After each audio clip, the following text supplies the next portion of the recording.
Hello, everybody. Welcome. This is the pre-show. We've got some time to set up. I'm the nervous manager here right now.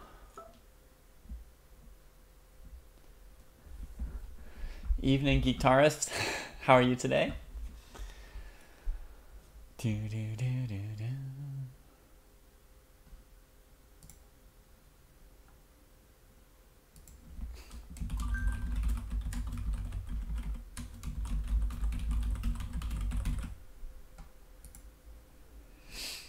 Hey, Charlie, Niz, Eric. Howdy, howdy, howdy.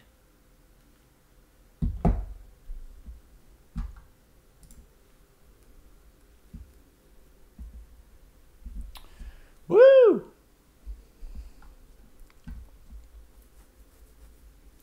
Rosenberg. You got 30 seconds on your clock. Don't say hi to me. Look what I was watching while waiting for the PCL. Practicing the end games all day.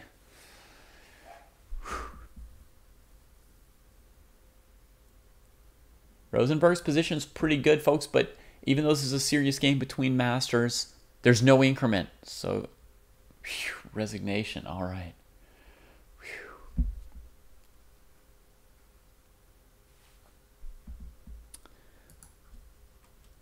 Rook f7. Yikes. That's a howler of a move for a master. Good lord. What? What is that? What is that all about?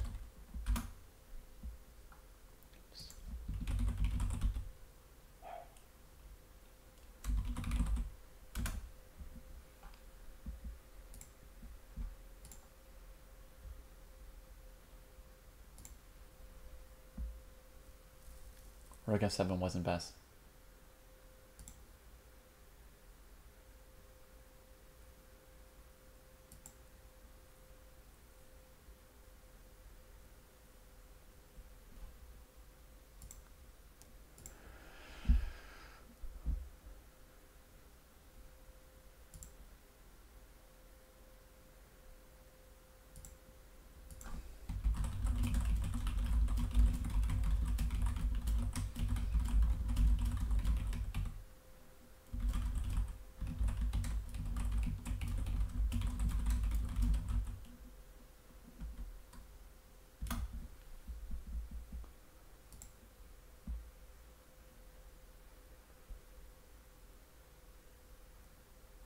The tournament hasn't started yet, Chess Talk, so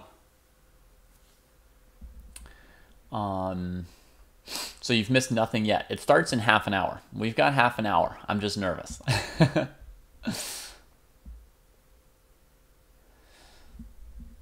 You like our logo, Charlie? I'm glad you like it. I got my daughter's input to help design it.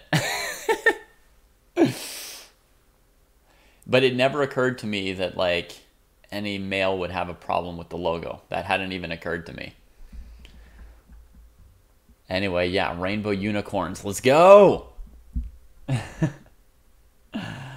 Drit with a great question. What goes into managing a team? First, let me do a little managing, and then I will...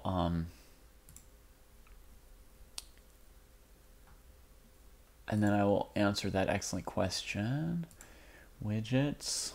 First thing I'm going to do here as manager is I'm going to try to put up a little like donation thing. Hang on.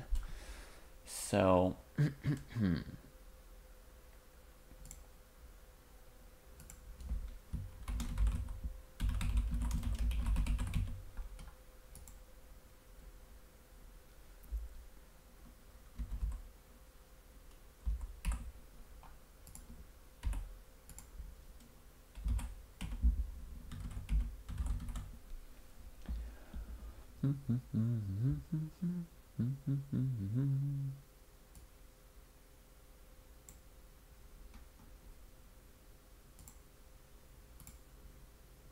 let's see if I can put this in successfully.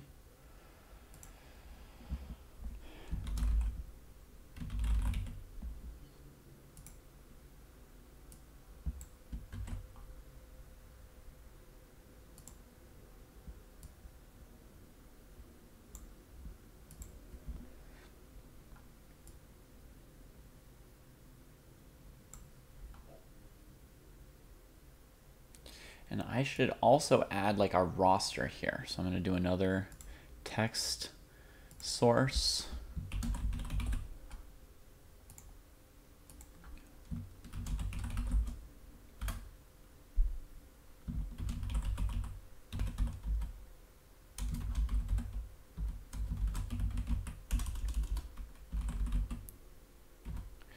Got 9 players, so I'll make 3 rows for today.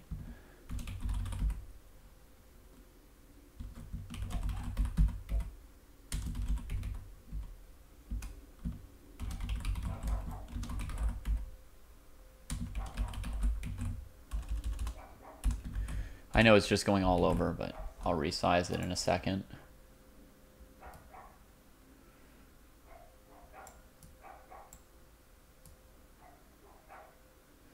Actually, I should probably make it longer and thinner, given the space that we have.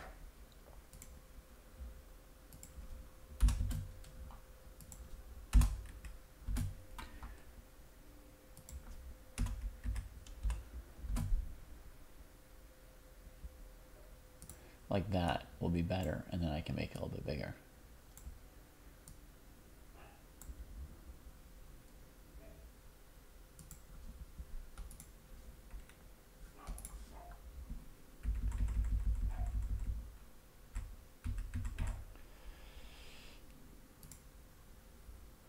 Okay, see if that's right. Okay, yes, we've got GM Zirk on the team.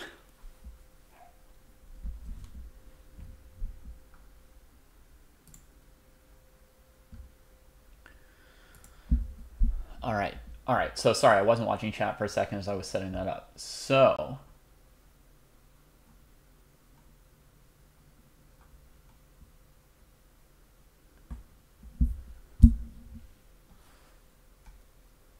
let's see, anything important I'm missing.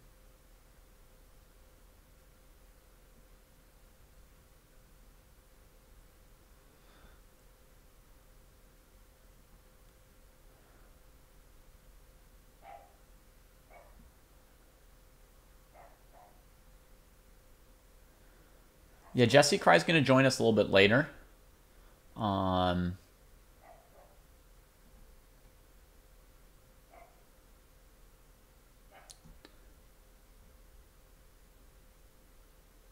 Jesse, you do see the name. The name Cry is over there. He's going to be one of my co-commentators today. Talented team, says Eric. Yeah.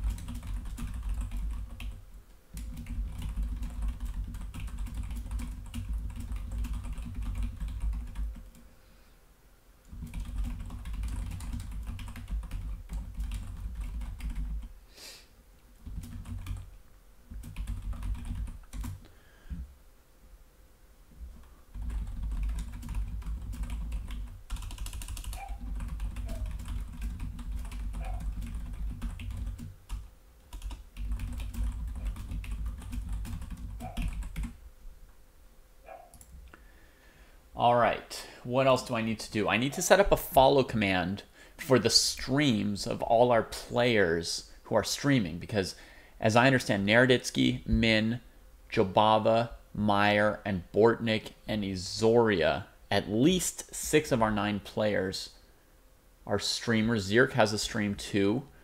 So let me try and find all of that.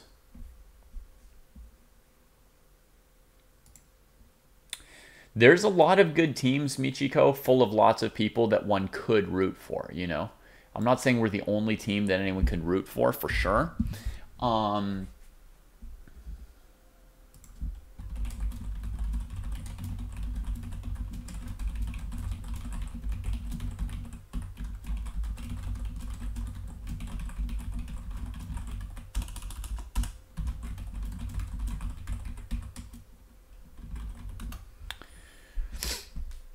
Or Alexander Bortnik. They don't have to stream. It's just a lot of them are streamers. So let me see.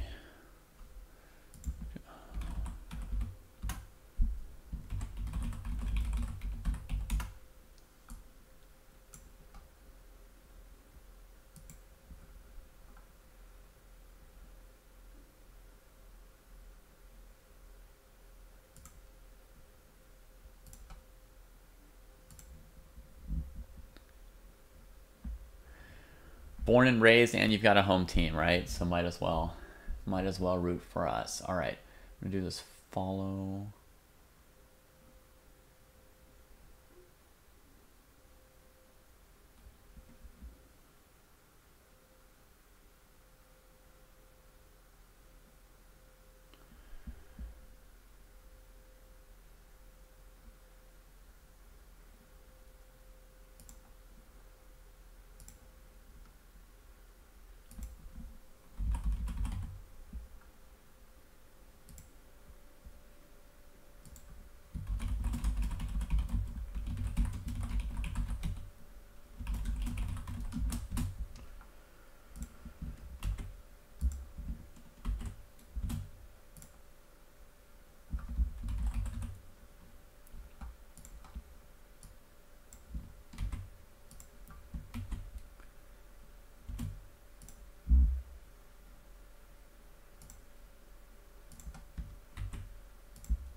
He's coming by Leland, yeah.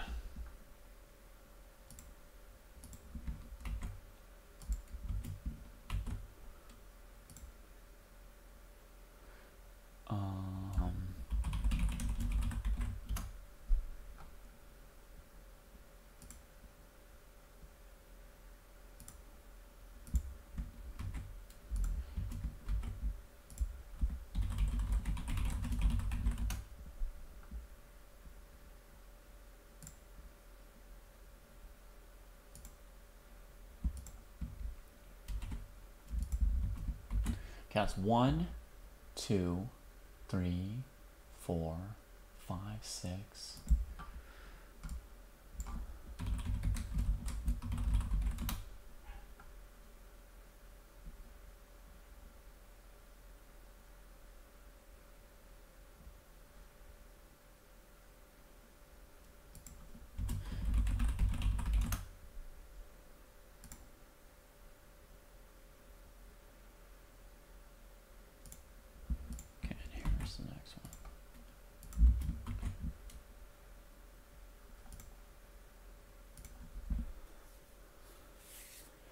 Okay, so let's see if that works.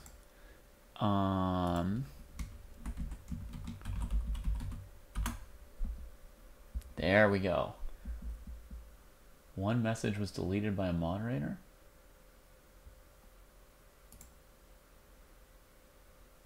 Playing in the streamer's tourney. No, we've got a Pro Chess League match today for the California Unicorns that we're going to be watching on stream. I'm the manager of the team. I'm going to do commentary. Jesse's going to join me. Okay.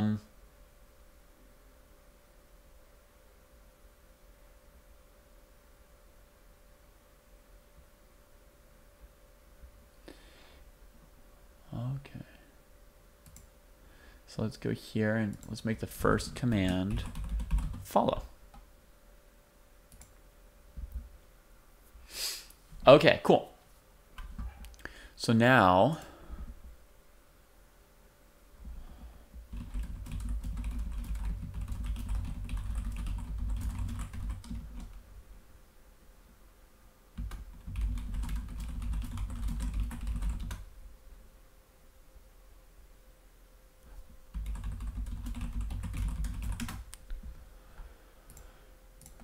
I'm going to try and join this thing too.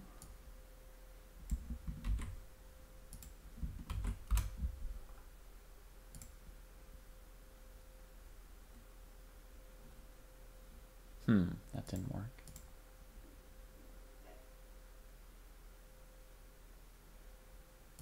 Sorry, folks, to be doing all this stuff here.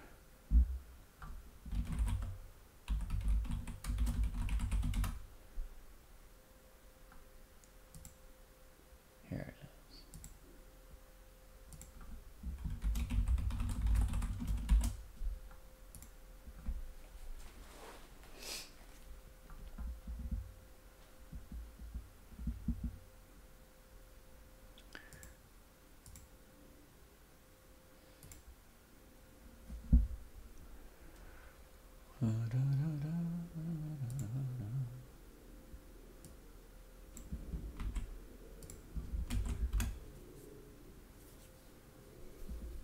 No, it won't let me in.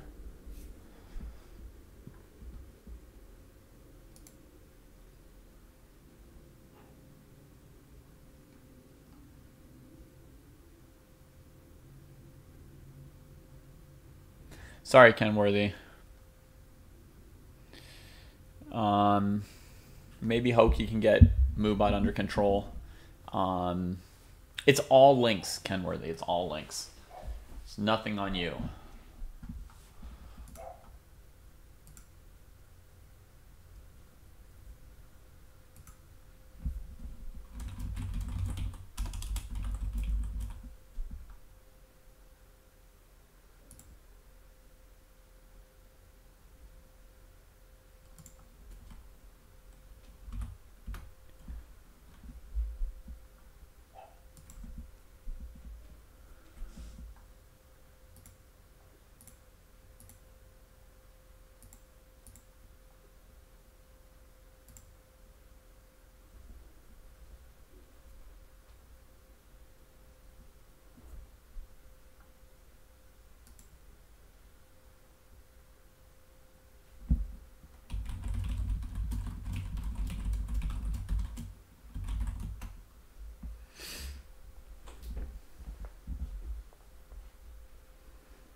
Sorry, chat. It looks like I'm not going to be able to answer questions for a bit here. It's just so intense trying to sort everything out.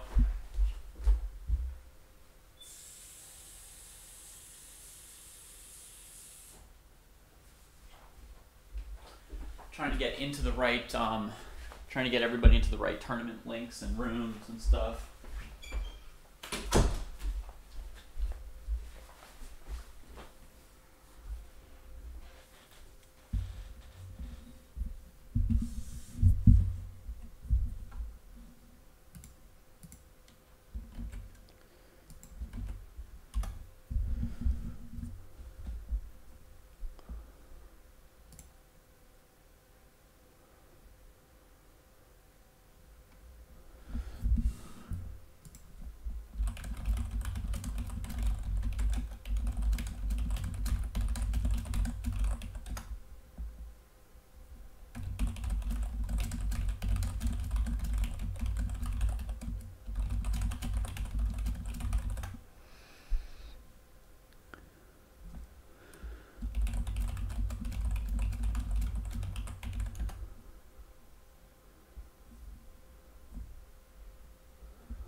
Min is like super GM strength at Blitz, I would say. Isn't that fair, Michiko? Maybe GM strength at classical chess, but doesn't have the title yet, and super GM strength in Blitz.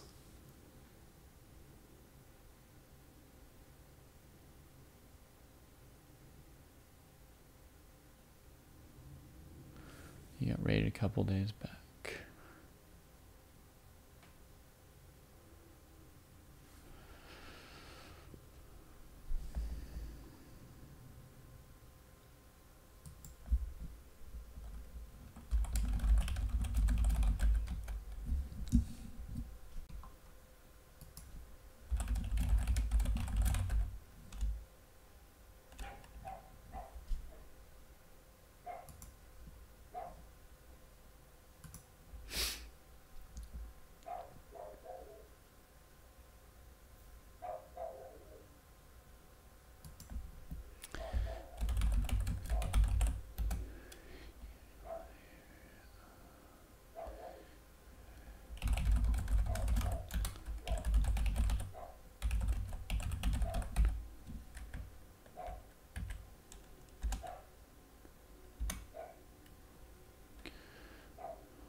Don't be torn, Michiko. We've got like a nice selection of your favorites on our team here.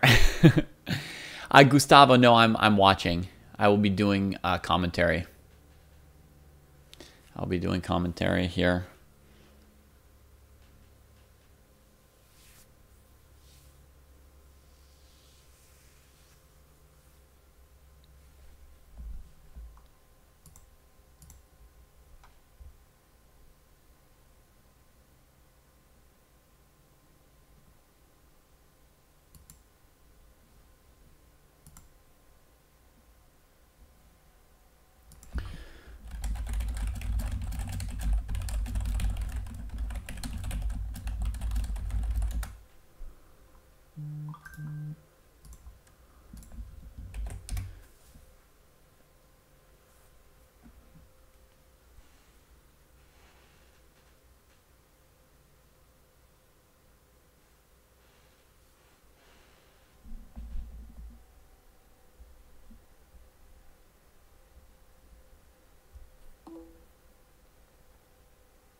Okay, 8 of our players are in.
Yes!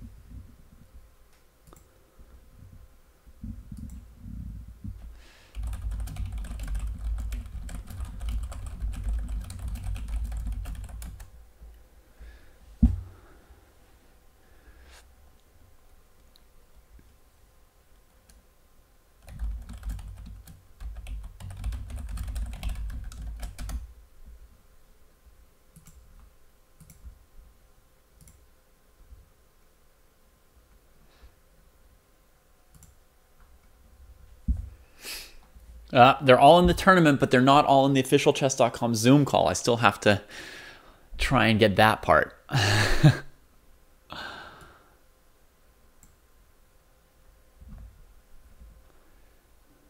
Well, the #1 rated player in here right now is Danya. Oh, I should put a thing in my Zoom in my show for you guys that shows the standings, right? Yeah, that's what's missing right now. The board will fix itself once we're watching 2 games, so that'll be fine. That'll be fine. But we're gonna want to get the standings in there, and that's gonna have to look like this. So let's add a screen capture. But where am I gonna put it? Like, I've got my roster info, I've got the show. I'm kind of running out of space. What should I do? Let's move this over here. Let's put the info off to the left, and then the standings over to the right. Let's try that. And if it's ugly, you guys can be my graphic designers and tell me how to make it better. So we're gonna do standings. Okay.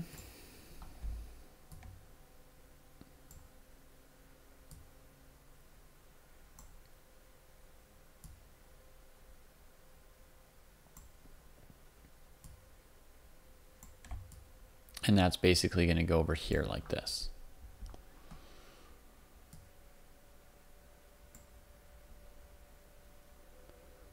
And then the only fear is that it might be like so small that it's hard to read it or something.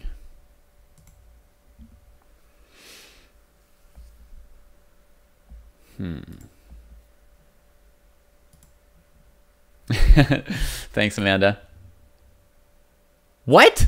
Danya's not feeling it today? Oh, no.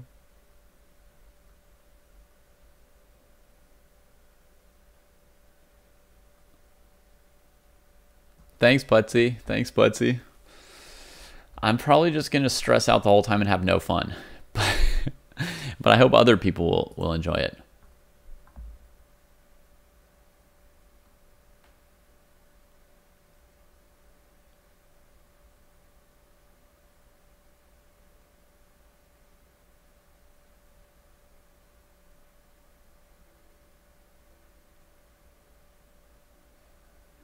Okay, so you've got Andrew Hong, Jobabis. Oh, sorry, I'm talking to them. Okay.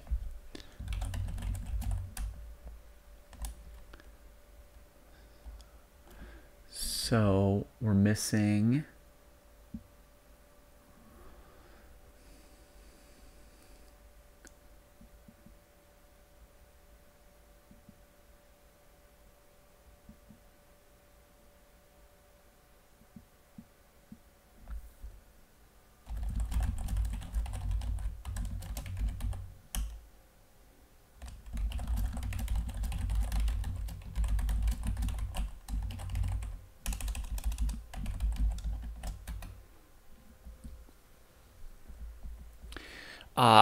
Unfortunately, one of the other teams has Fabiano Caruana, Wesley So, Lanier Dominguez, Jeffrey Xiong, Hans Niemann, Benjamin Bach. That's all just one of the other teams.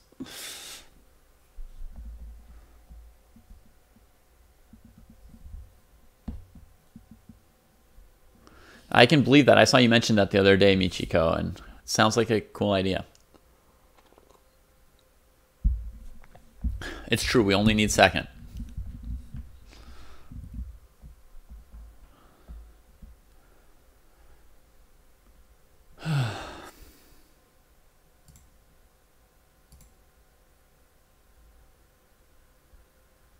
He's still on form. That's good to hear, Leland. I haven't had a chance to see it yet. But I want him to be on form.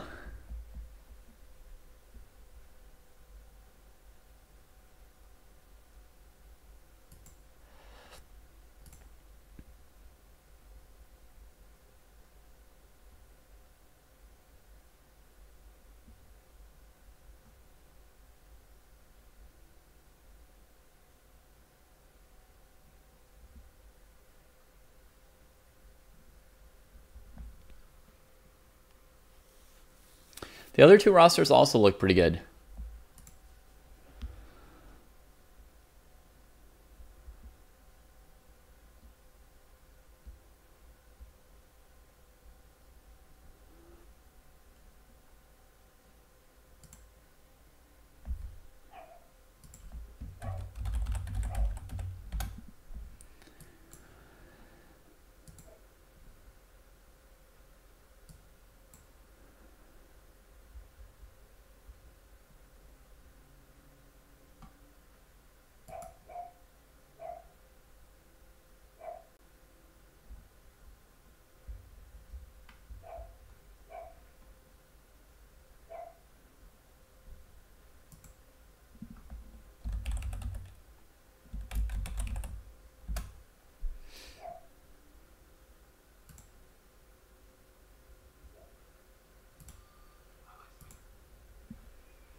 Oh my gosh, the tournament starts in 3 minutes, folks. Maybe I'll only watch one game at a time. Maybe I'll change this capture. Or will I watch more than one game?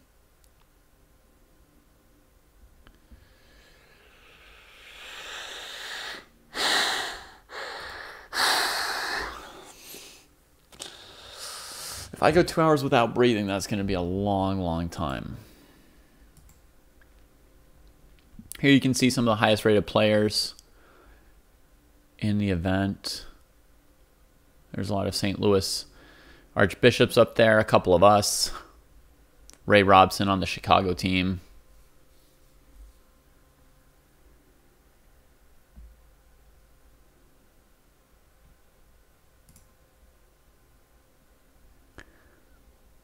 That's good. That's good, Ernst. I'm glad Joe Baba's feeling it.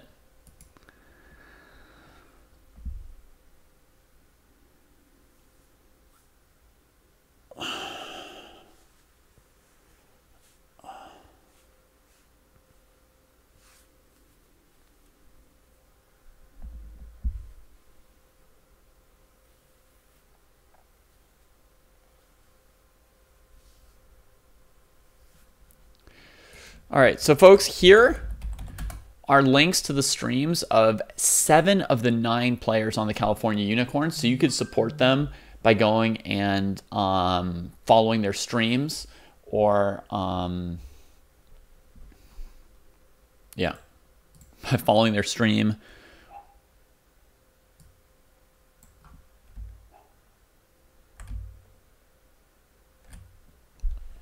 Or, you know, subscribing to their stream or whatever it is. That sort of thing.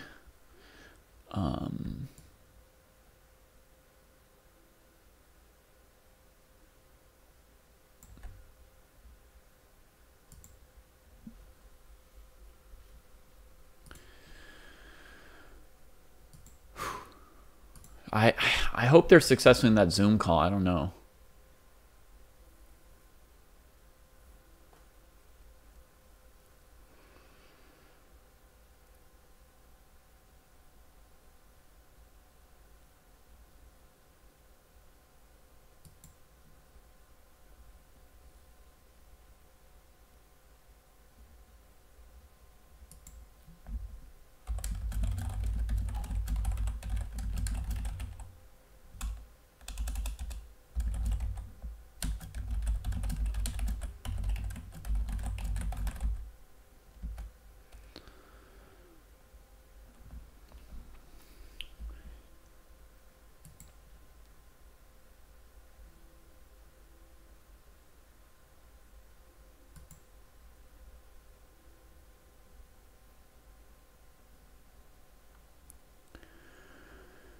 Oh, it's starting. Here it goes, folks. Here it goes. Are there any games to watch?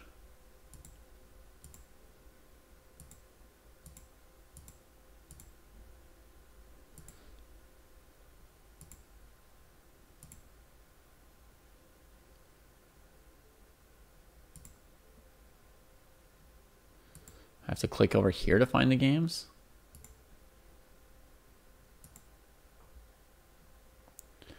Okay, we will follow them as our solution for this. And I'll fix this window capture. Hang on, everybody. This is Min playing black. The very first round against Ray Robson. Yowzer. Battles have begun. So Danya's first opponent is probably like the #2 rated player in the event, right? Let's see. Yeah, he's playing Wesley So in the first game. How do I switch to that one? I can't control anything here.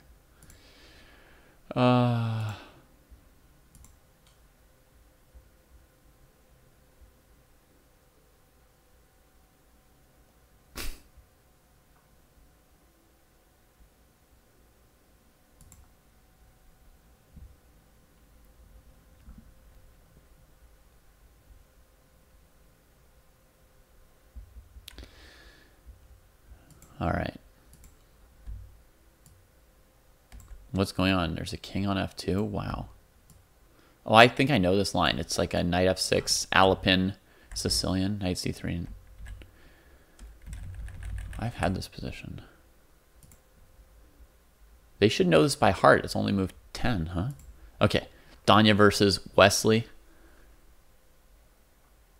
How's it looking, folks? Knight, knight, bishop, knight, knight, bishop. Looks like Danya's up a pawn to me. Doesn't it? Come on, guys! Let's go, unicorns!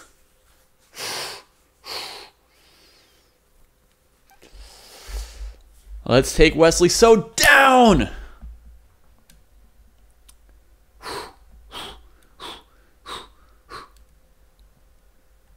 Okay, I'm going to get rid of this abomination here. Hang on.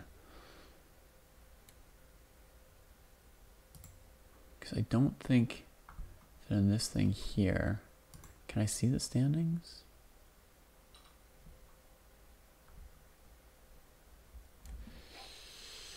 Not easily. Not easily. What if I did this? Oh, now I could see the standings. Now I can see the standings, but it's only showing the player standings, so. Wow, Wesley is tricky. What's going on? Wait, where did Danya's pieces go? Ugh.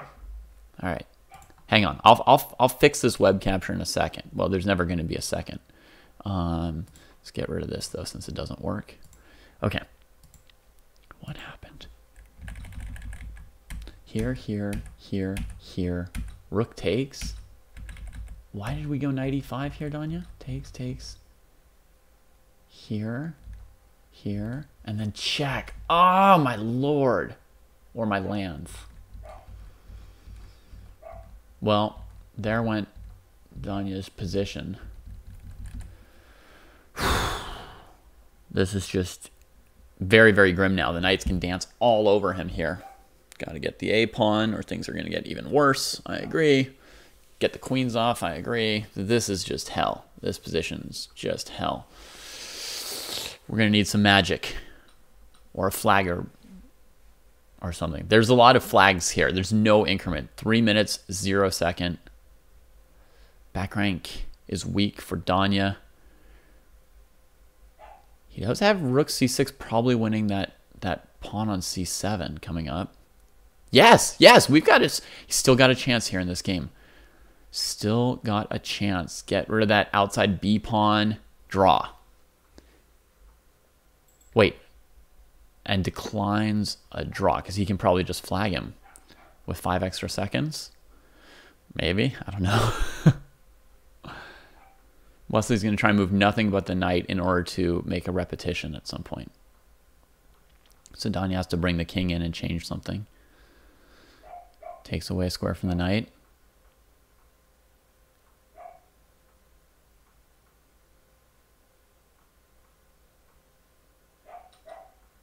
Changes the position again. This is not chess.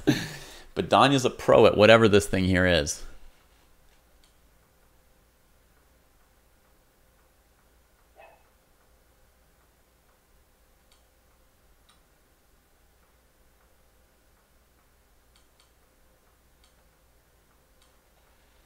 And it's a draw.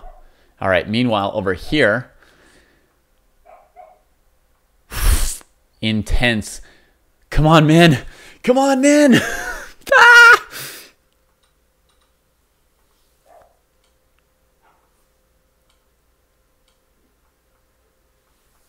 Not bad, not bad.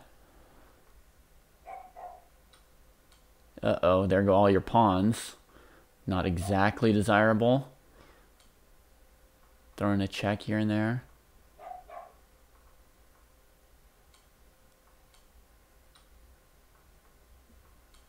All right, we're up a second. We're up 3 seconds. Min is unstoppable. And the unicorn score a point. What the heck is this? What is this thing? Oh, my lord. Okay.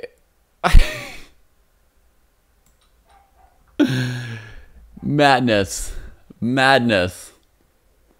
All right, folks. So what I'm going to try to do, I don't know if this is going to work, but what I'm going to try to do is pull up standings in another window, okay? So hang on. We're going incognito window and see if this can view the arena.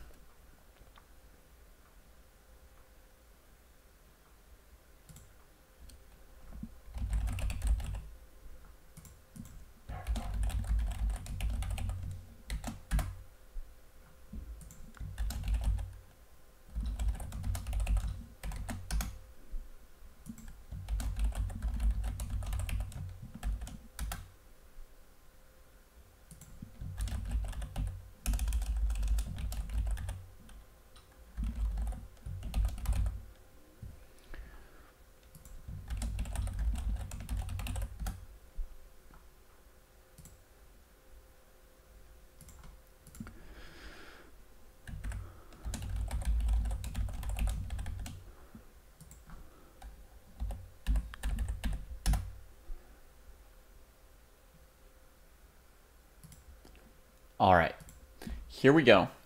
So I'm going to be able to add the standings again over here. So plus window capture, we'll call it standings. things.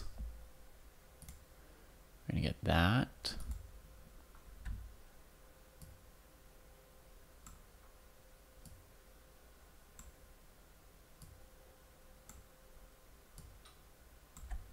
And put it over here, right?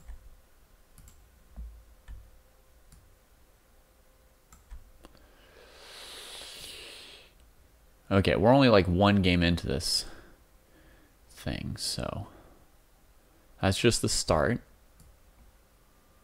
How does that look, everybody? Just get a little red outline around that.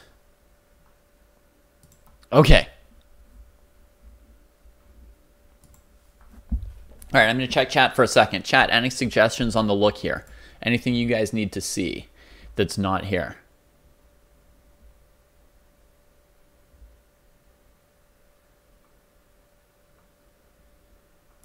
I can also switch to the player-by-player standings, and you can see that Fabiano Caruana was the first person to win 2 games.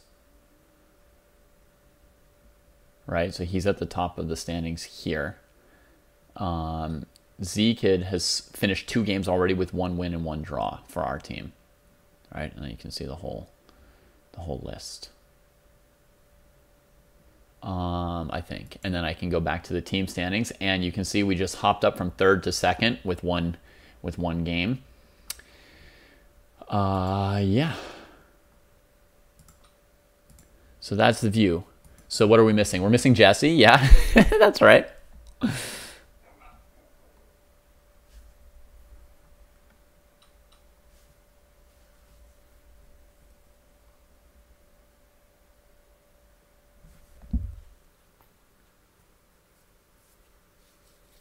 Okay, so we got our screen capture set. We can look at some of the games, right? So meanwhile, we're watching Shimanov against Wonderful Time. Wonderful Time is down on time here and about to lose a pawn as well, right? So this is a tough position for the Unicorns at the moment right here. Tough position for the Unicorns. And I'm going to add some more players from our team that we're going to be following. So we're going to follow Z-Kid, who's got a game over here just in the opening phase, right? That's his 3rd game starting right here. And ooh, why did the queens get traded? That's good news for us. Min's going to be able to draw this. Now, what I think they should do here, these 2 players both, is just offer a draw to each other and agree to the draw quickly. It doesn't help them to play a bunch more moves for white or for black in this position here. They're just going to waste, you know, a minute and a half of time within this arena. That's all. That's all that can come of this position. So Min could flag him. Min's got a lot less time here. And F5 was a bad idea. He should have activated his king first, but there's a trick, I suppose. But yeah, I mean, you can't flag somebody with 40 seconds when you've got 15, I don't think. Unless they've like never played Blitz before. I mean, you could flag me, for example, because I just don't care and don't really play Blitz. Hello? Hi, this is Sarah. Oh, come on, Sarah. Stop calling me every day.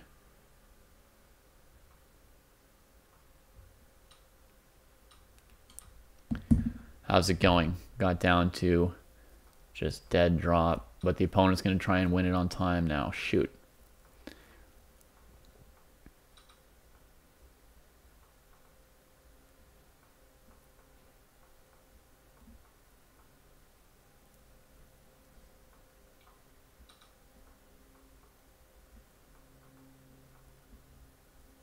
What's Min doing? Weird. He's even losing this position. Technically, white wins the game. Wow. That's too bad for us. All right, let me follow some more of our people. So I want...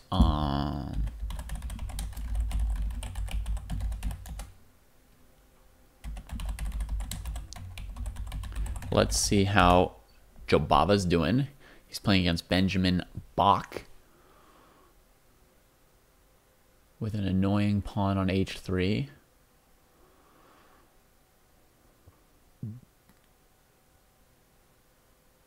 Weakness on f3 for white.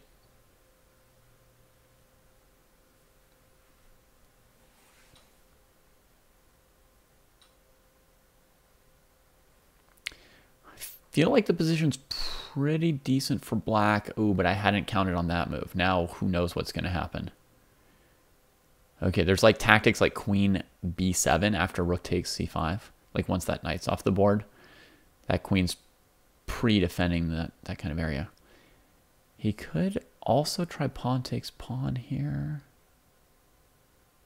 I think he's going to trade on c5, give up the knight, and keep playing the opposite colored bishop position. Probably try e4, e3 right here.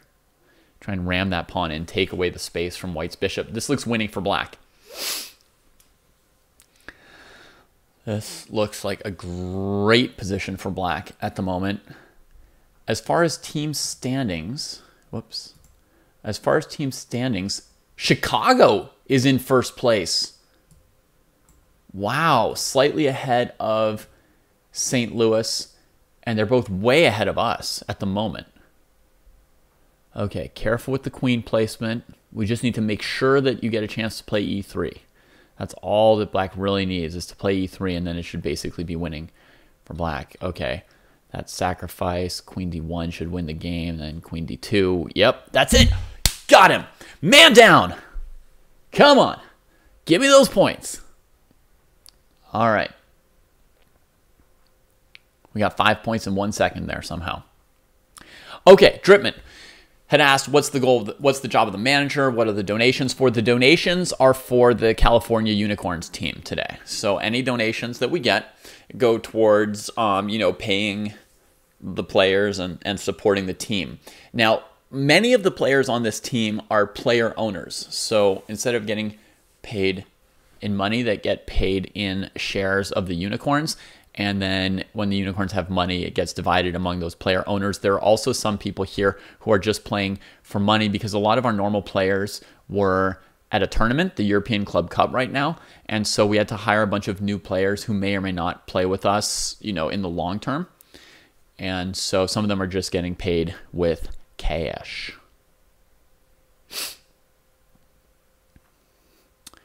And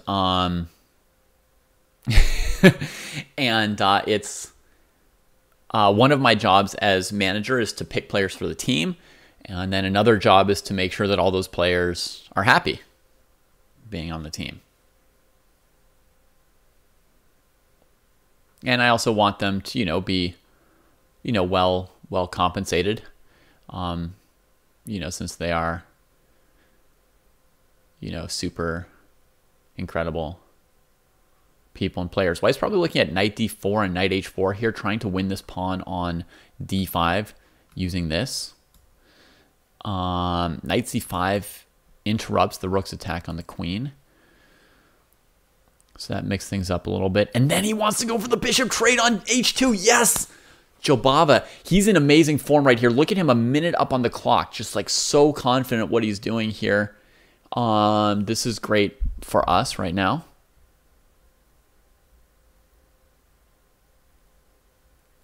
Who was the genius that got Min? Well, I'm the manager. I had the idea of inviting Min for the team, Michiko.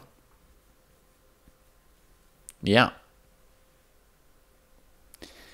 And I'll tell you, you want to know why he joined, Michiko? Why he joined our team?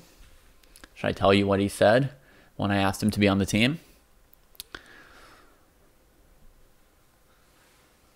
All right. So some players, a lot of players, when you ask them to be on a professional chess team, they'll say, like, what are the conditions? What can you pay me? And I don't mean this in a bad way, but that's like a normal thing for them to say or ask. Right? Oh, he's looking to win the pawn on e2 right here. If this knight trades, then it's with check and then taking the pawn. Okay, so white has to play e3 first. Now he could maybe go knight g5. Does that bother white at all? He's wondering about it. I mean, this is a good position for black when the c-pawn gets passed here. But what Min asked was, well, like, you know, who's on your team? And I said, well, there's Danya, and then and he said, you've got Danya on your team? I would love to be on a team with Danya. And that was it. That was it. He never even asked me, like, what's the money going to be or anything. I said, here, you could have this much money or this many shares or this much this. And he's like, sure, whatever.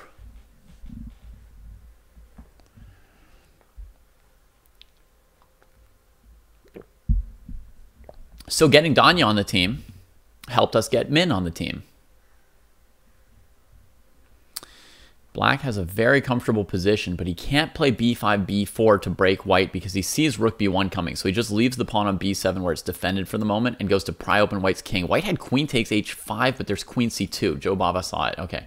And white just loses on time. Joe Bava's got 2 out of 3 minutes left there, and he is on a hot streak. He's got 9 points, and we're moving up the standings a little bit, aren't we? 26 points. We're only like 10 down on St. Louis now, and 20 on Chicago. They've really been moving up. St. Louis hasn't added many points in the last 3 or 4 minutes, while Chicago has. We're just getting into this one. We've got 19 minutes played, 20 minutes played, 2 hours to go.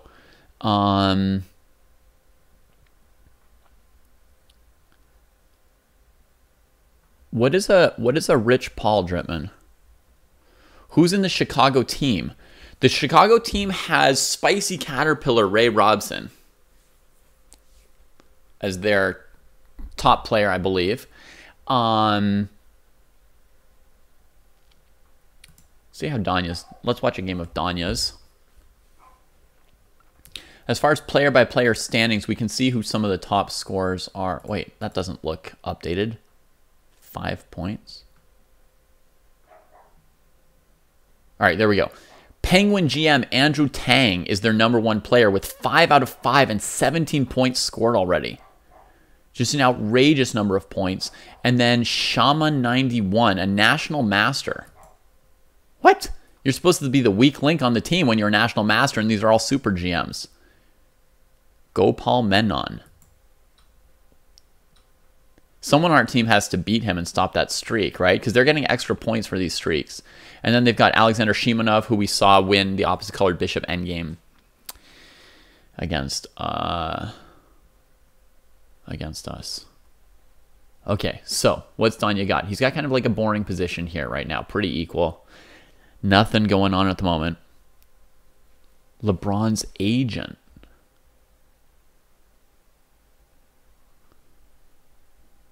Okay.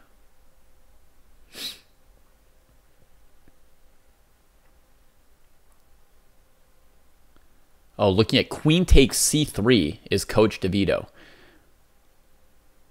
He wants e3, queen takes c3 to mess up Danya's pawn structure, and Danya says, no. I don't know if draws end streaks or not, so maybe it's enough to just draw one of these people. Maybe that would be enough.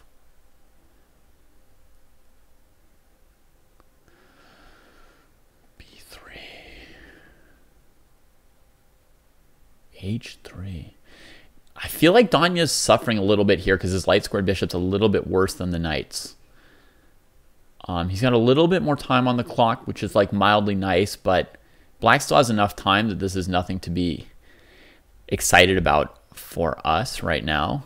A tough position at the moment. Let's go back to club standings, see how it's going. St. Louis just had a burst of games finish. Sometimes one team has like all their games going and the other team just finished all their games, so that's why you saw like for a moment Chicago and California gained like 10 points compared to St. Louis, and now Chicago and California have the same scores, and St. Louis just gained like 10 points.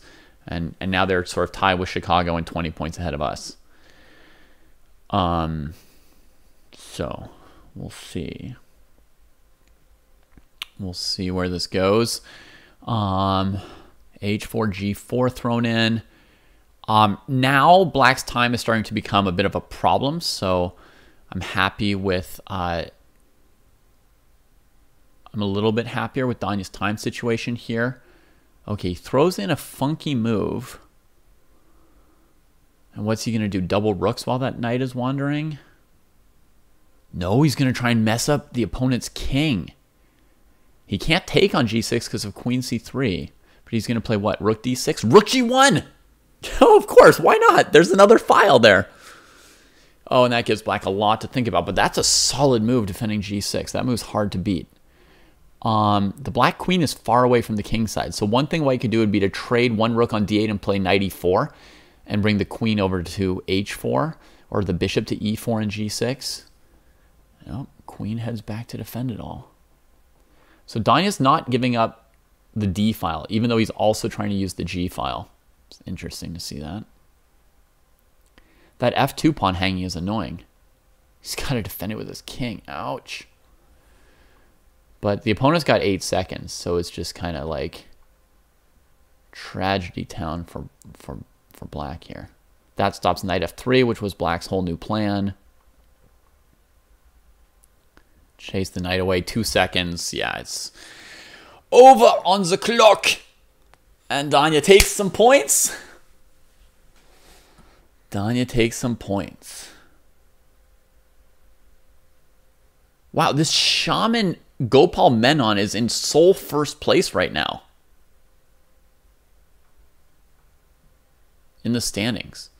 All right, let's watch one game from start to end for Danya, and then let's go to another unicorn player. Does that sound good? We'll watch like single complete games instead of bouncing around between games because they already go so fast.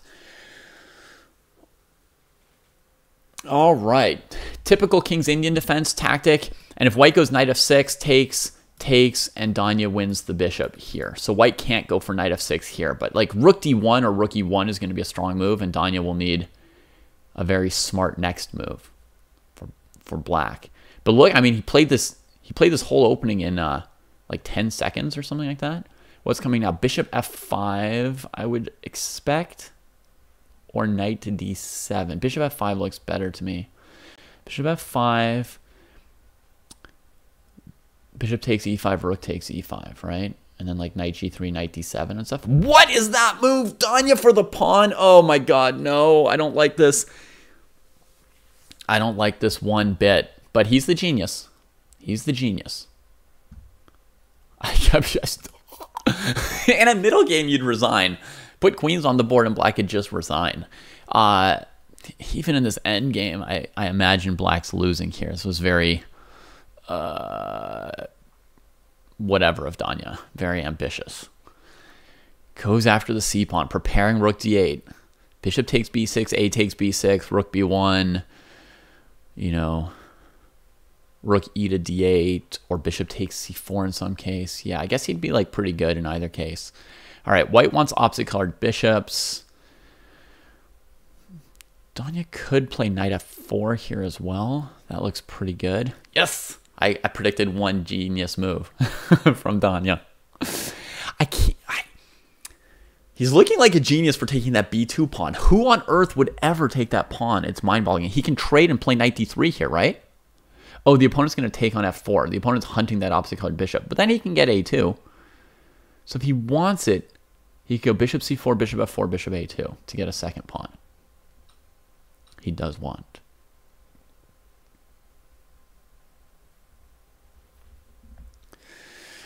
Two pawns up and a minute up with opposite colored bishops. That's basically like a win. Now bishop d5, f6, king f7. Yeah. f6, king f7. Danya's spending a little bit of time on these moves. Interesting. Even the speed demons must think occasionally. We're currently 20 points behind Chicago and St. Louis. How is this possible? Somebody's got to beat that random national master. How is that guy winning the tournament for them? I don't understand.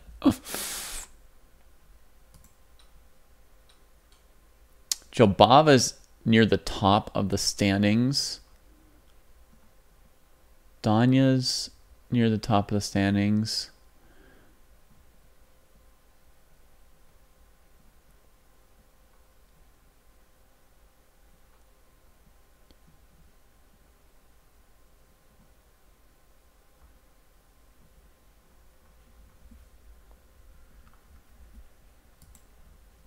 All right, 2 extra pawns. They're blockaded, but it doesn't. He's got to be careful about king e6, rook e7. Make sure it's not a mating net, right? Suddenly white's playing super fast here. h5 to stop g4 mate in 1. He's getting ready to play b4, b3. That's Danya's threat here. Don't think white has any threats or counterplayer compensation here, so just push the b pawn, and that'll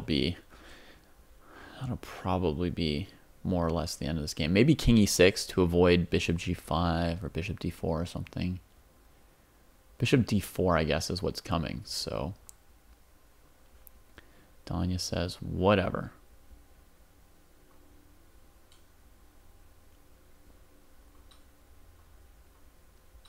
Haha. Guy pre-moves the bishop sack for b2 and resigns. Points for Danya.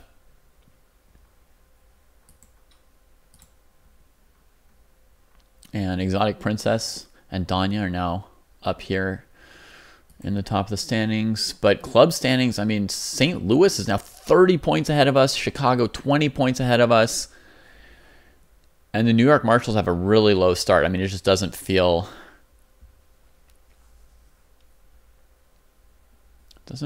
likely that with that kind of start, they're suddenly going to take off. All right, so we're going to switch and watch somebody else's game here. So let's check out a couple games of Z-Kid. Steven Zierk. He's got what looks on the surface sort of like equalish here against Theodoru. I mean, it's position, it's material equally, and it depends if white has a tactic here, right? I mean, a5 and e5 are sensitive. That's why he doesn't recapture with the queen, because it would lose this pawn. Queen b6 is a tactic where he probably has to trade the queen. And then what's the point from white? I mean, it seems like black should be cleared to start bringing their king into the game. He's looking at knight c5 to try and gain an advantage for black even, maybe. This bishop can get outplayed in these positions sometimes. White's going to want to play something like, you know, a takes b5, c takes b5, bishop e2. Like abandon the e pawn, try and just make a pawn trade and mix the board up and make the bishop better. White doesn't want a slow slog here. Hey Falk, we're in 3rd place right now. Pretty clearly in 3rd place. We haven't been too close to Chicago or St. Louis anytime in the last 10 or 20 minutes. And we've been ahead of New York by a big margin the whole time as well. So we'll see. We'll see how it shakes out. I mean, there's going to be all kinds of factors. There could be fatigue. Oh, no, we lost this game. How did we lose this game? We came here, took that pawn, and took that pawn, and took that pawn. No! The knight just Pac-Man'd us. All right. So here's a new game. We'll watch a new game. All right. So this is Steven Zierk with white here, playing against Grandmaster Stupid.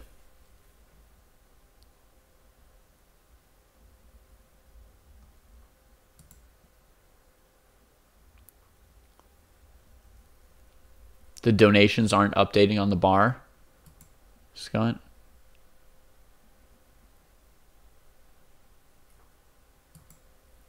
Well, that kind of ruins the whole point of a progress bar. Okay, I'm going to focus on a game here. To anybody who has contributed, thank you very much. Appreciate very much your donations for this team. And I'm not going to waste our stream talking about it. I'm going to try and just give you some commentary here. So here, Steven's got the Maroczy bind, which gives him a nice space advantage. Black's freeing moves are b5 and d5 typically in the structure. And you see black playing for it with a6 and rook b8. Now, the moment black played a6, Steven played knight d5. Looking at this weak b6 square. So black needs to quickly decide whether to play b5 or trade here. At first, it looks like black could play b5. That defends the b6 square with the rook. And what would white's plan be there? Doesn't look like much of a plan.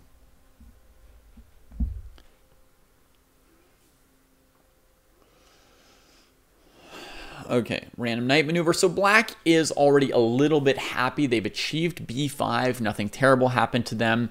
That's not the end of the road with the Maroczy. I mean, you know, white's position isn't necessarily bad just because of that. But here comes a tactic. It's going to be pawn takes, bishop c3, queen d5. There's bishop e6. And then knight c6 would get him out of things.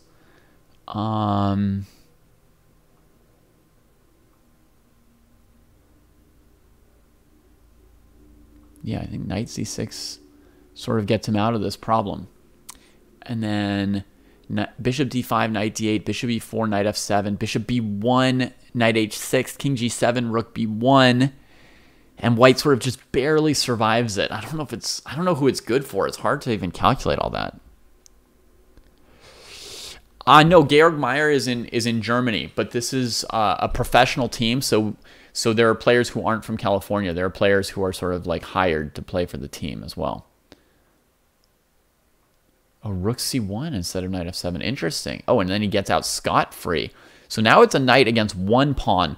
Now, admittedly, this a pawn is so bad. We could really say it's kind of like a knight against two connected passed pawns, and that, I think, better captures how intense the moment still is. That said, I feel pretty good about white's position. Knight g5 hitting the bishop.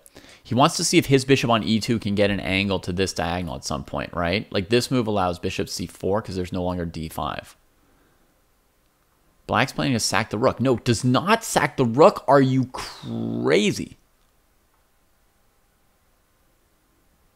If you take that pawn, rook f7 and h7 is going to be mate. I'm pretty sure. Black should have taken that, my lord. But now they still have rook takes c4. But then rook f7 is still a problem even after taking it now, isn't it? A little bit. Yeah. How are the standings for the team going? Still well ahead of New York, still well behind the other two. St. Louis has leapfrogged Chicago 94-81.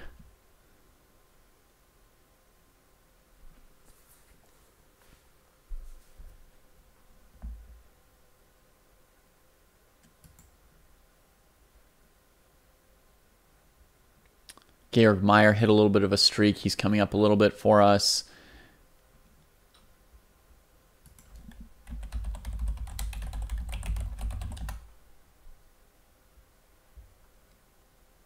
All right. And Steven wins on time.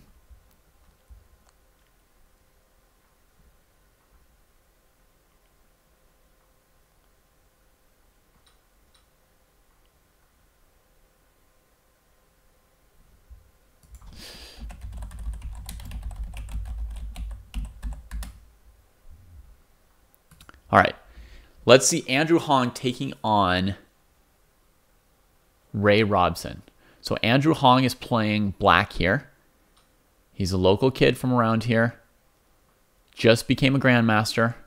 He is down a protected passed pawn on d5, looking for some King's Indian checkmate on the other side of the board. Ray should just take the rooks off the board and win this one. That is done and done. Yeah, we're going to lose this game.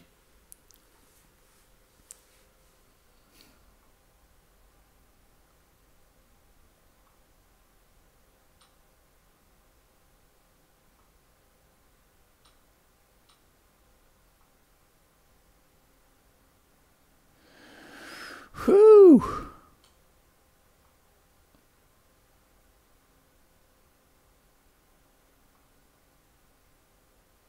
Ouch. Hard to stop queen h6. Checkmate, isn't it? Oh, made the opponent repeat once. He's wondering if he's got bishop d4 here. That's what he's stopping to look at. He doesn't because of bishop takes, queen e1, queen f1. So he just repeats. There's a punishing move. planning e6 and queen g5 or queen f7 if the queen didn't come apart. Well, because FIDE hasn't approved the title yet. He just earned like his last norm in September. Yeah, Ray Robson is our nightmare today. Absolutely our nightmare. And in the standings, look at this NM Shaman. 7 out of 7. I mean, what the...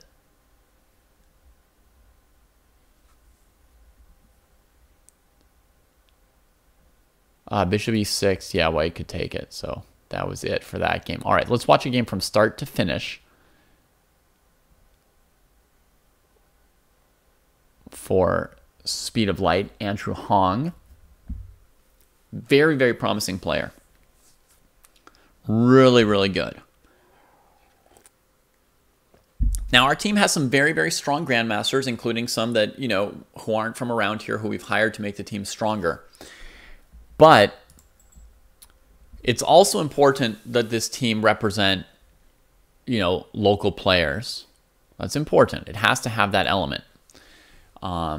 We have to have local players. And in particular, I wanted to also give some opportunities to a couple young players from the Bay Area. So we've got Andrew Hong and Josiah Stearman, 2 teenagers from the Bay Area who are in here playing against Super GMs today. And hopefully it's a great experience for them. All right, Andrew sacrifices the pawn on b2. The second line for White here is knight a4. That's the most common line. And Var takes the pawn on b2.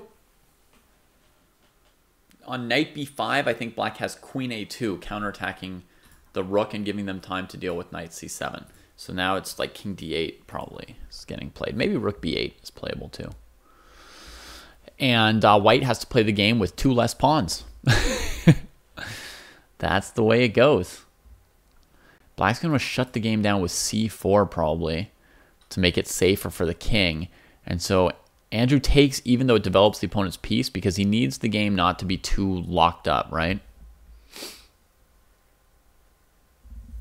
Yeah, California is obviously bigger than the Bay Area. The Bay Area is just where I know like a couple more people. Obviously, happy to represent, you know, people from all over the state on the team. And we'd be happy to have people anywhere from the West Coast. You know, the U.S. has been divided into 4 pieces. And for the Pro Chess League's purposes, local counts as anywhere from your country, actually. There are 4 U.S. teams. Uh-oh, it looks like... Oh, he throws in knight f7 because at the end he thinks Black's going to have to save the rook and he's going to get this piece. And then he'll be down less material. Akobian prefers to sack an entire rook. Now, if he traps this piece, it'll only be an exchange. Knight c5 to stop bishop d3 from going and saving that knight. Is there any way left to save that knight? I don't think so. Oh, maybe rook c1, there's knight e4, yeah. So it's going to be an exchange. And probably a small advantage for Black with these 2 pawns and the bishop against the rook.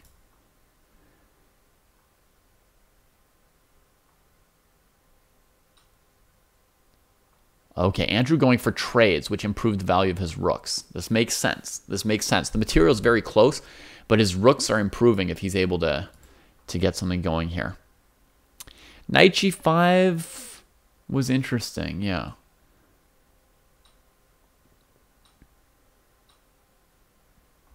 You know, Michiko, I assumed that Hikaru would play for the New York team because he'd played for the New York team in the past.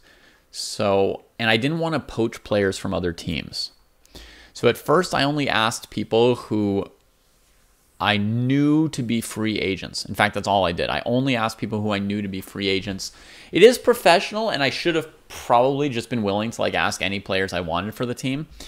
But I also felt like slightly uncomfortable about like, you know, asking somebody who's on somebody else's team and whatever, like.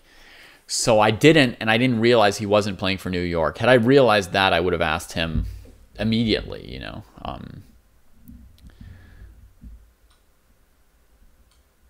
Yeah, I mean, I'm shocked. I'm shocked by that. I guess everybody else also just assumed the same thing as me, you know, that he had his team. Okay. Tough endgame here. Rook against bishop and 2 pawns still. Huh, why didn't he go to b7? That was very weird. On g3, I guess he's planning to catch the g-pawn with his king. That's very weird that he didn't go to b7 last move with his rook. You have to play king e3 now. What else are you going to do? Having said rook a6, you don't have rook g7 or anything else anymore. Oh my god.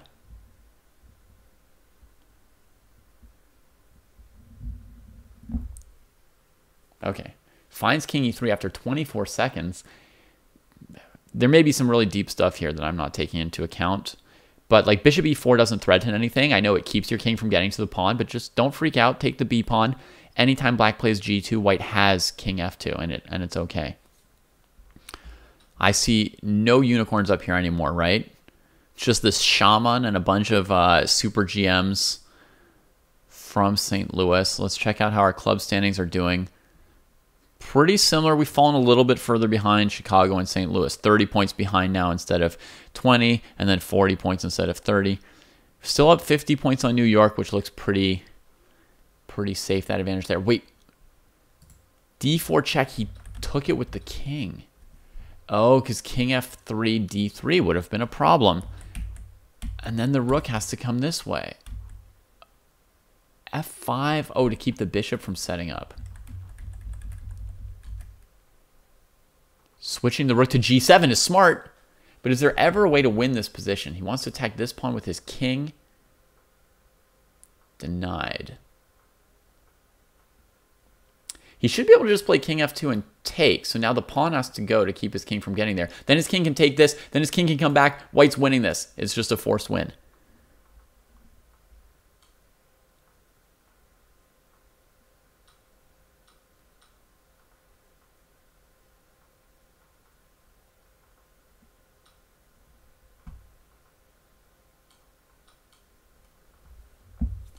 There you see the strength of Andrew Hong, right, guys?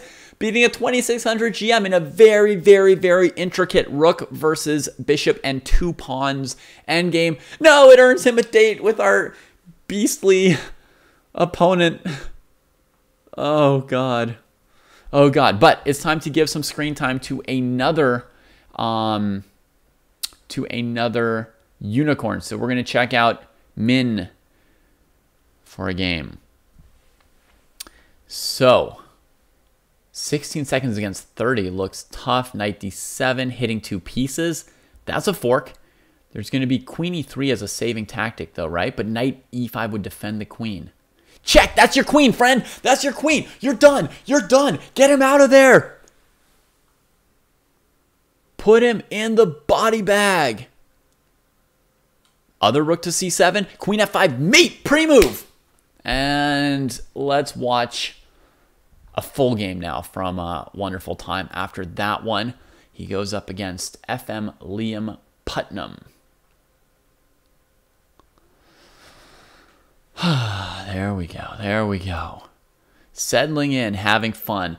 All right, guys, what are we? We're 25 points behind Chicago now and 40 points behind St. Louis. We've gained 5 points on Chicago. Not a lot. Just the fluctuation. Still 50 points ahead of New York.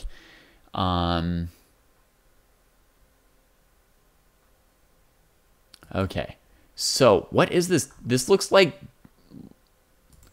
oh, it started as a London. He traded the bishop and then switches to a favorable stone wall. This is a dream position for white here. F takes e5, opening that file. Probably just castle kingside here.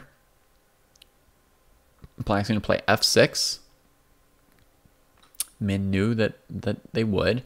Now brings the knight to e5 in place of the pawn. Ooh, strong defensive move from the opponent.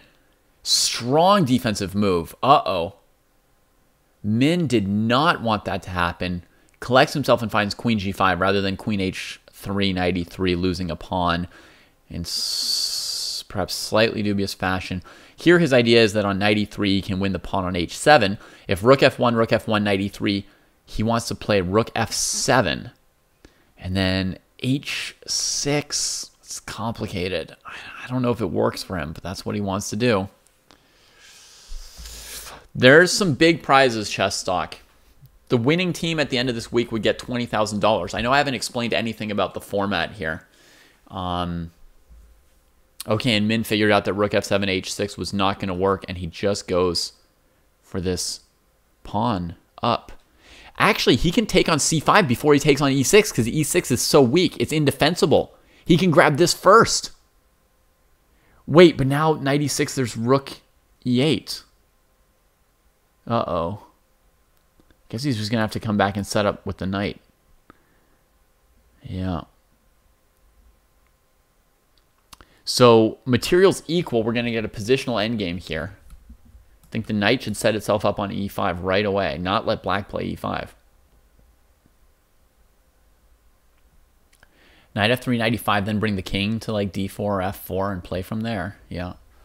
He's up a minute on the clock, and I think white has a positional advantage. Yeah. If our team gets last place, I think we'll still get like $1,000, but that won't cover, you know, 9 professional players. So I'm hoping to raise some donations and also hoping not to lose in the first round, right, guys? Come on.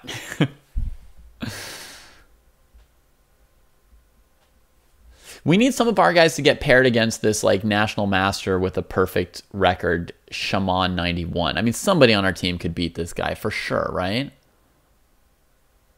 Serve him up to one of our GMs.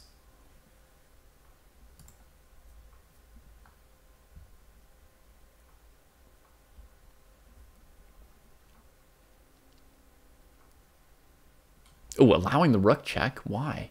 Switching up here, huh? At some point, these pawns might have to move.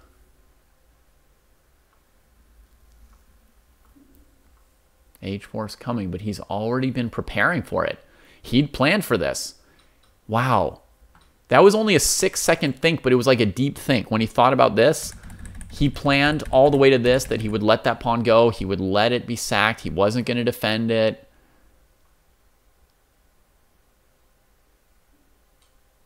And now he gets a queen. What a game by Min. That was fantastic. When he switched that pressure over to e6 and the opponent switches the bishop to the king side, and then he just walks the c-pawn straight through. Righto, righto. All right, let's check out another unicorn, shall we? You guys aren't obsessed with just watching the highest rated player every single round, right? You guys are cool with like we move around and we check out everybody on the team. Here's Josiah Stearman, 17-year-old from somewhere here in the Bay Area.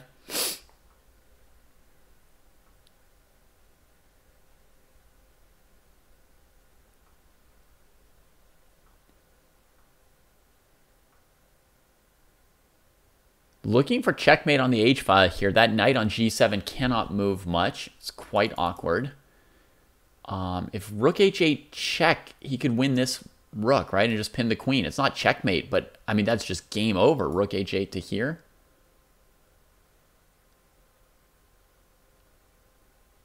Come on, go take the guy's rook. Oh, now there's bishop f8. It's too late. Ah, shoot. Bishop f8 is a great defense now.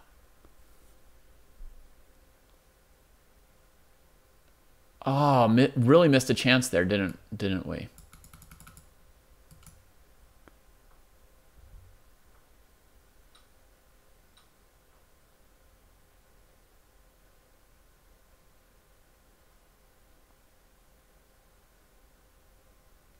Position is way too intense.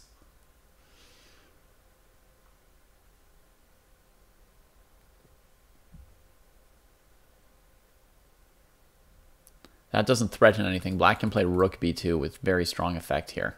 We're in big trouble. Big trouble on this board. Oh god. Leaving the king completely abandoned to try and play rook f8, queen f8, rook h8.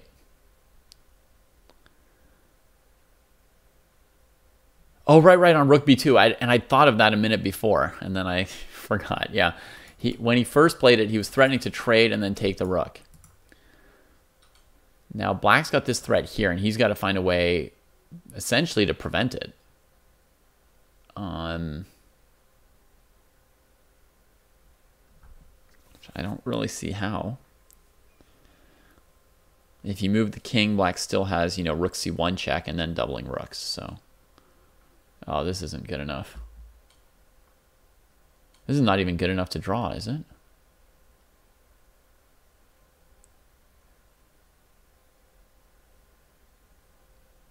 Man. Tough game. Tough game for us right here. How are we doing in the standings? Standings are pretty similar to what they were 10 minutes ago, last time I checked, I think.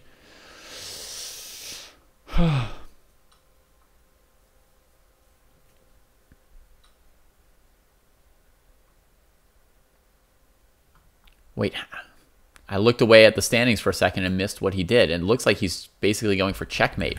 So instead of defending the bishop with the king, with the queen and trading off into an equal king and pawn ending, he goes here and tries to win with just king and queen. The opponent's also trying to win. And maybe will win. Queen c3 is a good move. That picks up this pawn. Black missed that. Gets rid of that, which is good news for him. Trades that, which was his best chance for anything. Check. Counter check. E-pawn. King. Take the queen. Oh my god, it's just a flag of Rooney.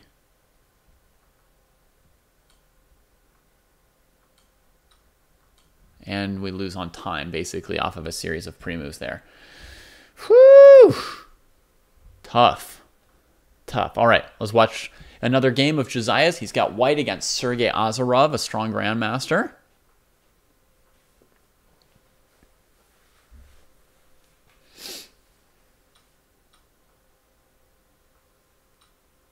We're now 50 points behind St. Louis and 35 points behind Chicago and 60 points ahead of New York as we're approaching the halfway mark. Oh, sorry. I just need to keep my eyes on the games. Forget about the standings. Okay, so this is a funky pawn sacrifice here in the opening with d4.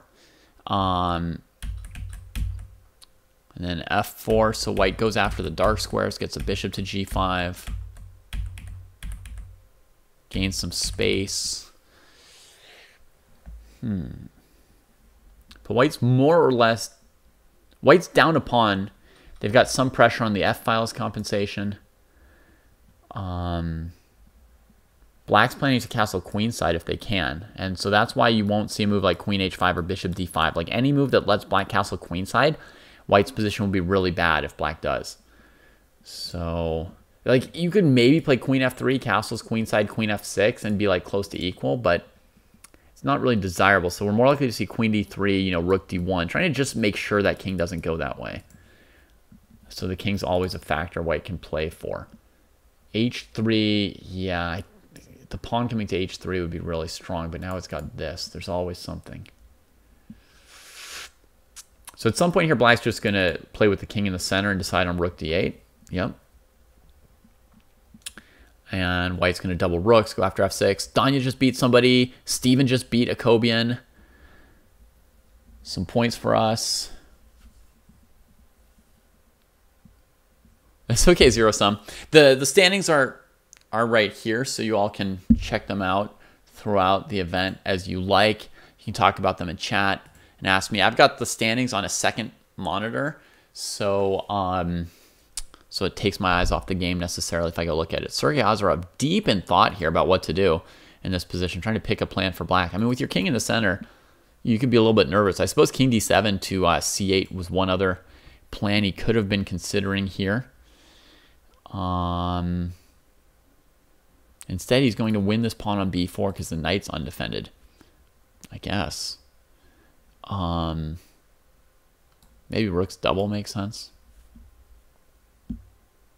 I'm surprised he traded. I thought he would probably just double the rook here. We'll see. Am I streaming tonight? Today's Monday, right? No, I'm not streaming tonight. Not streaming Monday night. I've got my last in this little in this little 1 week business course is tonight.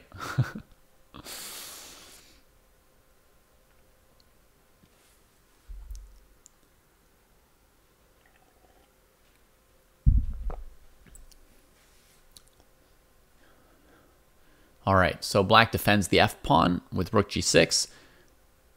Solid, logical. Where's white's angle? Oh, there's no like queen h5 business, is there? Okay, b5, right. And then the knight can come into the game on c4. It's a very tense game. That other knight's going to come back out to d7 now and defend f6 solidly.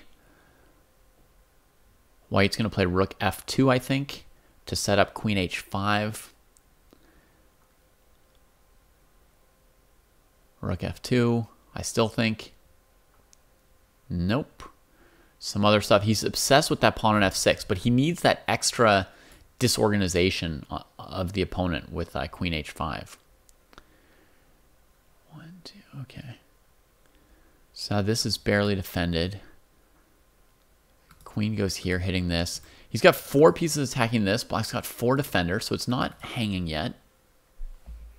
Even with all this firepower. Yeah, I figured black was going for that exchange sack at some point.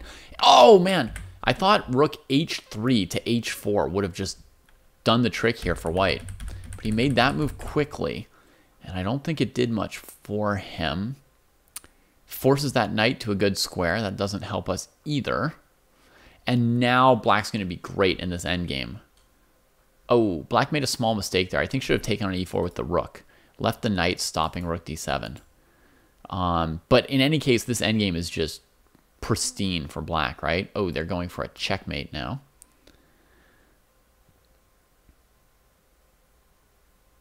On king h3, there's f5.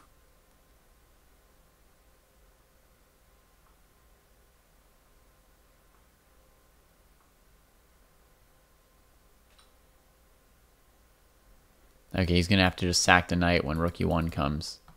This is not the easiest technique by black, by the way. 20 seconds each. King f2 looks reasonable. Then grab that pawn.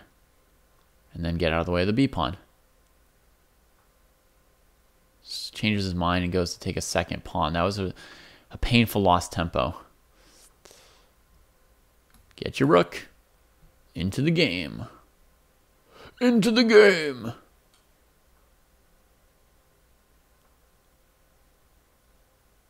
Ten seconds each. Anything can happen here. B pawn moves 1 step. Back rank mate is sort of threatened. He's going to have to give a lot of checks here. That's mate. That's mate. That's mate. Had to keep checking. Exotic Princess just beat Lazaro Bruzon. And let's check out Zviad. We haven't watched Zviad's games just yet. See how he's doing in the standings here. Zviad with 5.5 out of 11, an equal score.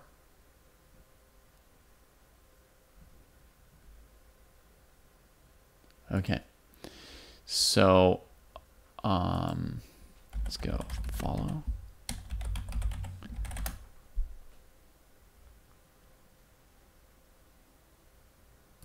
Okay, Zviad just won this game here. Bravo. And we'll wait to see his next game. Speed of Light just won. And Danya just won. We just got a few points. We're now 17 points behind instead of 30. We've made up some ground here in the standings on second place. But that's because all our, like 6 of our players just finished games at once, you know. So now we'll have a bunch of games going for a while. We won't score any points for a while. All right, here's Azoria with white. Zviad. Jobava's killing it, you guys. That's good to hear. That's good to hear. Let's see the standings. Danya's moving up the standings. He's in number 4 overall. Alexander Bortnik, who we haven't watched yet, is on a fire streak and has moved up the standings quite a bit as well.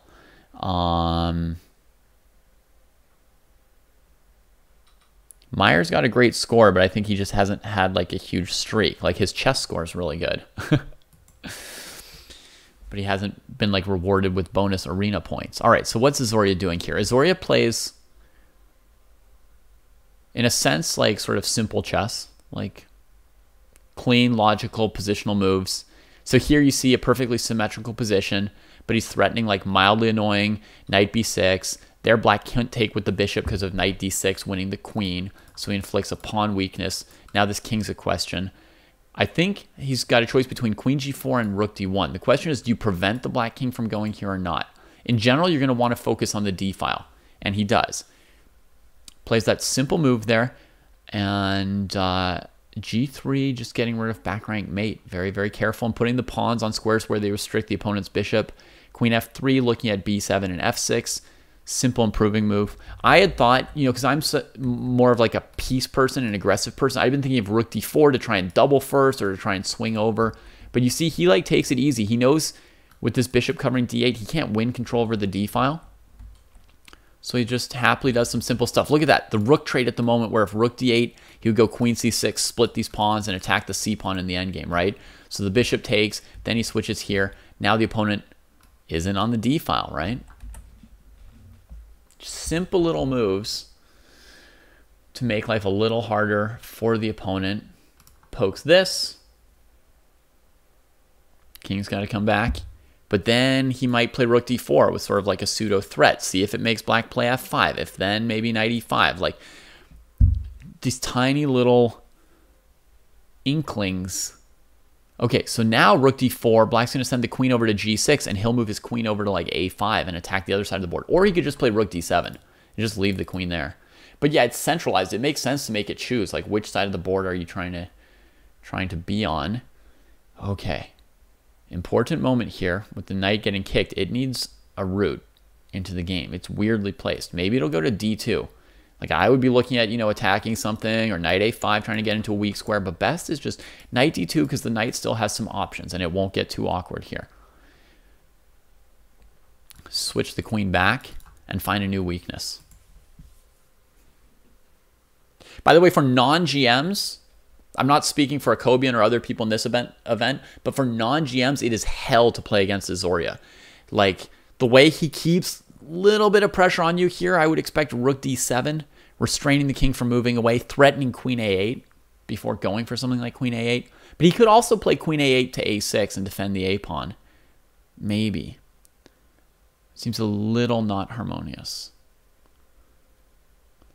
But it's hell to play against this guy in classical chess because he finds little ways to make your life unpleasant that you don't even see. And then it also feels like there's no way out of those little things. So, yeah. Here he's taking a big, long think, because this is a moment where he could win a pawn and defend this, but all the white pieces feel discoordinated afterwards, and the rook's barely defending the knight and defending queen e4, so he has to be very careful before going for something like this.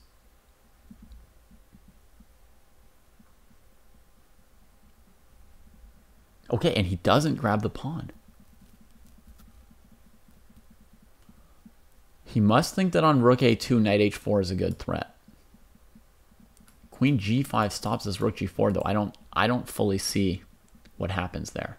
Maybe knight h4, queen g5, queen f3, and then rook g4 is unstoppable. Oh, he comes to the back rank. That's a brutal threat on g8. The bishop had been on e7 stopping that, but got greedy and tried to get active.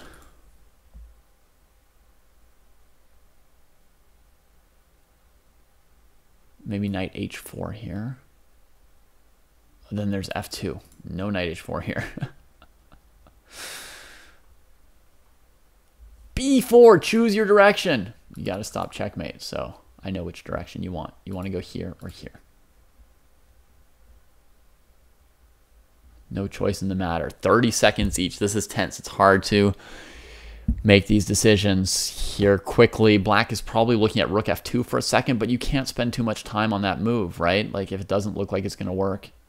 Oh, he goes here and still keeps this. Yeah. What was Viad thinking? I don't know. Knight d4 allowing this.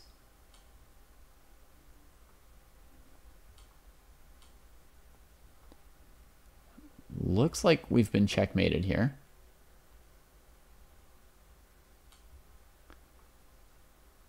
6 seconds left for the opponent who's trying to mate us. 3 seconds, 2 seconds. Now just cover checkmate and you can't lose. Queen G8 will flag him. Game! Oh, God. That totally didn't work. But luckily, he got the point. Anyway, switch back to club standings. We are within 15 points of Chicago. Still 50 points behind the Archbishop, so we've made up no ground against them. 85 points over the Marshals. That is growing, so we're good there. And now let's check out Bortnick. I don't think we've watched him play yet. So, let's do follow. Alexander. I think he's got an underscore in his username. Right? Yeah, that looks right.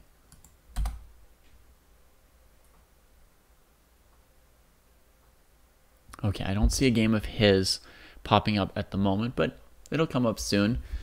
Looks like Zviad's playing a Caro-Kann structure, which he likes.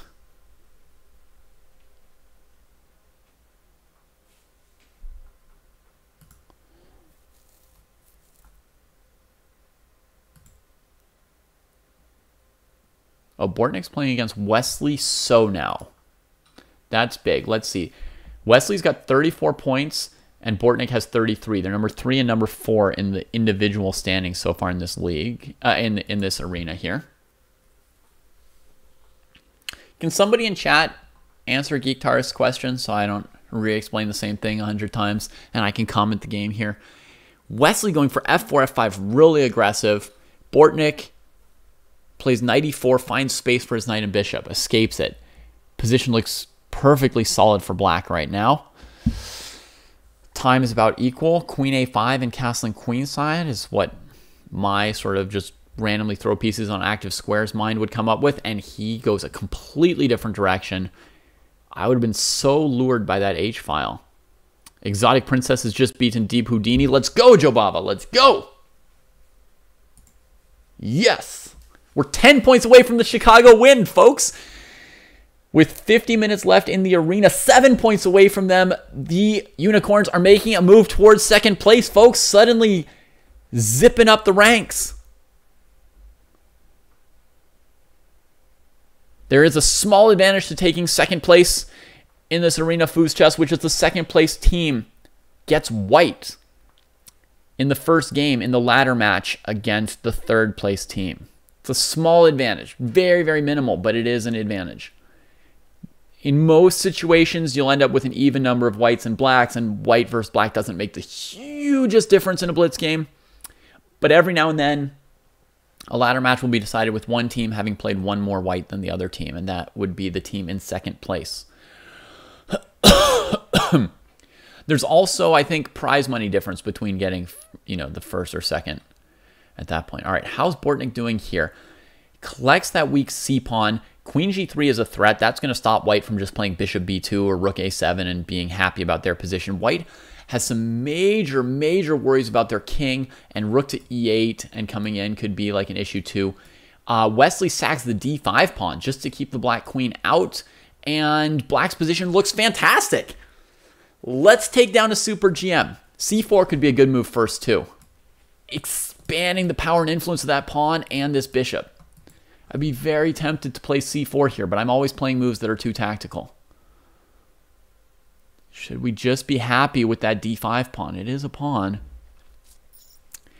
c4, what could punish? Rook d1, right? And then I play like queen d1, cb3, ab3, and maybe have some trouble with the two rooks against... Yeah, so he just plays the simple move. Queen on c4, that's a little bit risky. You got to watch out for rook d8 check at some point. He had it planned, though, of course. 7 points separate second and third place teams. Oh, my goodness.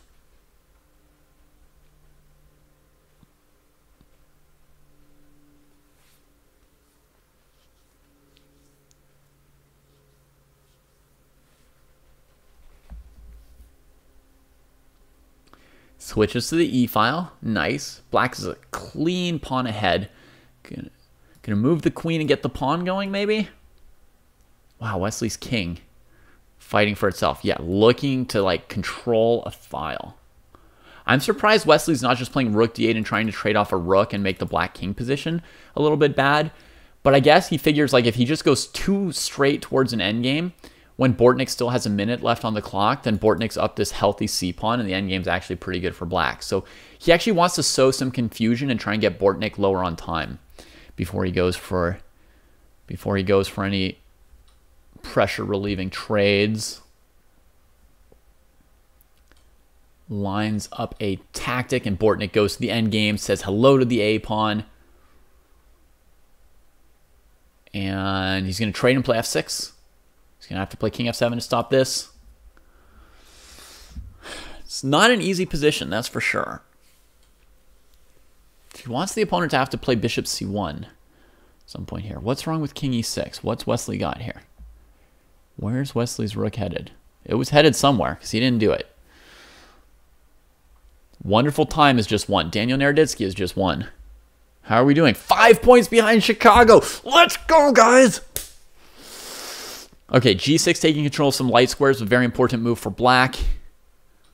Trades that off. Centralizes the king a little bit better. There's no way Bortnick's going to lose this game, so you're getting no points here, Wesley. Well, I guess you maybe get 1 point for a draw and 2 points for a win, so maybe you'll get a point. Now we're up 2 pawns. Haha, bishop c5, rook a5. Enjoy our little tactical moment. Oh, do you like the bishop g3 moment, my friend? That is your everything hanging.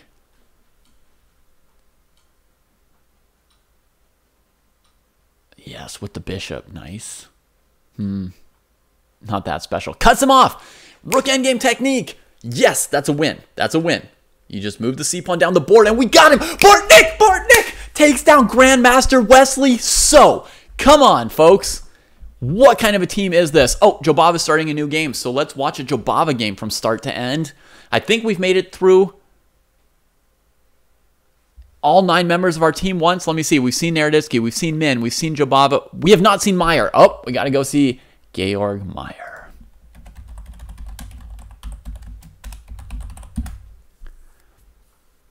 Who's the next opponent for Wesley So? All right.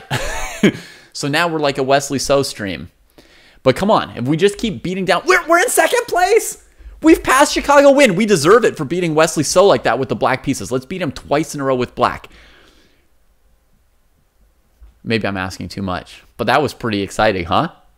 No idea how that was winning, Dortam? That rook endgame at the end? The c-pawn just goes down the board, and the king accompanies it. The white king is cut off by like 4 files, so it's losing. You only need it cut off by 2 files to win. 6 points ahead. Somebody just drew somewhere on our team. I don't know how that one little point just straggled in somewhere, but we'll take any point. All right, more to the point. Let's like really focus and watch a game. So Meyer here with his king on the side of the board with the pawn minority. Not very good pawn coverage. Black is slightly worse. The clock is even. If he ever trades here, this knight comes closer to him, or the rook takes and doubles. He does have a decent anchor square for the knight here. And in some cases, maybe knight e4 looking at f2. It's just slightly worse. What's he going to do? Is there anything wrong with trading twice? I think that's the logical thing to do. If the rook takes, you can take another rook off the board and bring out the next rook. Uh-oh, watch out for the c-file. Don't pre-move rook d8.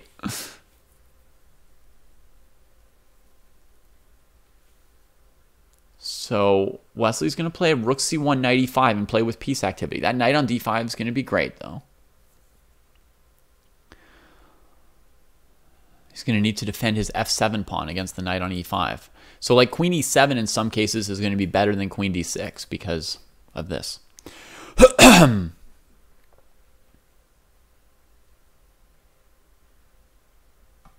Oh, but he wants this threat here. That's what he's playing for. But there's knight c6. You can't ever take it. I think he's going to play a6, actually. I don't want to play king a8 because it just gives me a back rank mate. but I don't like that my king's in range of this knight and this queen. So I think a6 to change the position of white's queen is going to be the next move. a6 looks logical. g5 with knight d7 coming in is white's idea. a6 parries it. All right.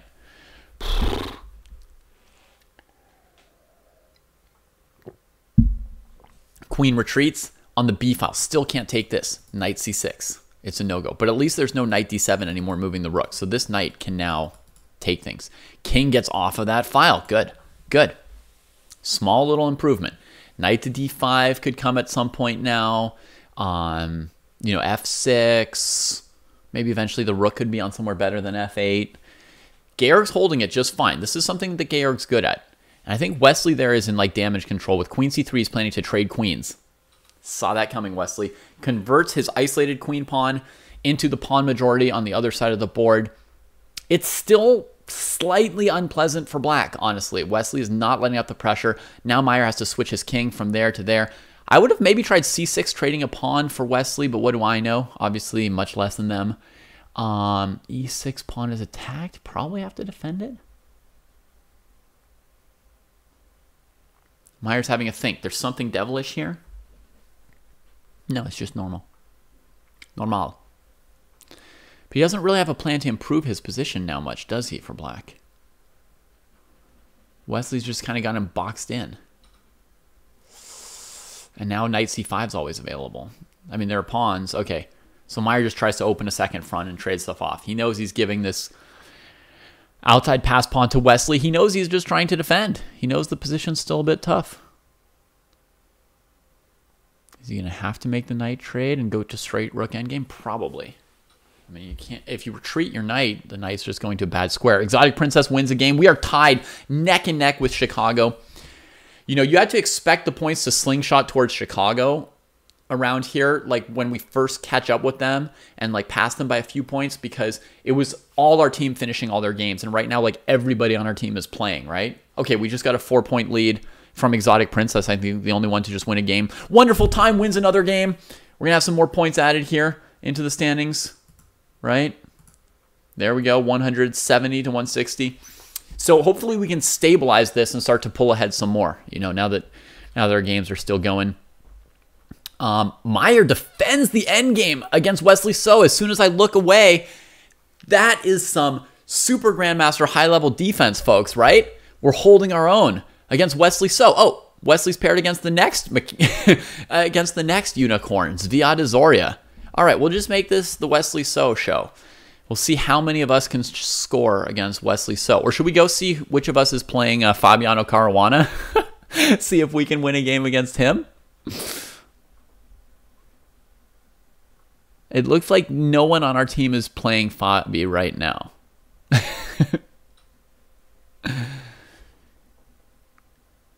We've pushed Wesley So down the overall standings a little bit, right? We slowed him down with a win and a draw. He's now only number 5 in the overall standings. He was number 3 before he faced Bortnick. I haven't seen any of us get paired against Fabi yet. No, I haven't. We've got Jobaba playing against Jeffrey Xiong right now. But let's look at the game in front of us. Knight, bishop, bishop. Materials all equal. Eventually, black wins back the pawn on d4 with a space advantage. So white would expect to be just like a drop worse eventually in this position, right? Yeah, because black even actually wants to take with pieces, not with the c pawn, but with the queen at the end and make this pawn basically a dead pawn. Is there anything to be done about that? I don't see a way to change it, and Azoria's time is just ticking down as he looks for a way to upset that situation. How's Danya doing? Great. Danya's doing great. He's got a massive points right now. Whoa, some fancy tactics here. We get to opposite colored bishops, but down a pawn. Oh no, the dirty tactic on g3, queen f3. Oh my goodness, brutality. Queen c4 is the only way not to lose a rook, right? Queen h2, king f1, and the queen defends the rook on c1, but he just resigns instead of even doing it. And now Bortnick is next with a rematch. But let's check out Danya for a little bit, right? Wait, we are getting a little bit closer to St. Louis. We're 30 points away instead of 50. Come on, unicorn! Let's go, let's go, let's go! Oh my goodness. White was losing a piece, Baron, after Queen C4 in that game. Defending this. Check, here, here, here. That's like the point. Now, once you get to this position, Black can play something like Rook E8. I mean, obviously, it's probably losing, but that's like the one way to stay in the game is something like this, right? And now, I don't know what next. But, yeah. All right. Danya with a small positional advantage against Spicy Caterpillar, I want to say. That's my feeling looking at this position.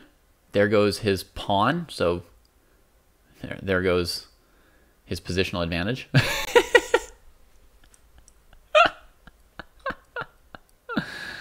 Oh, man.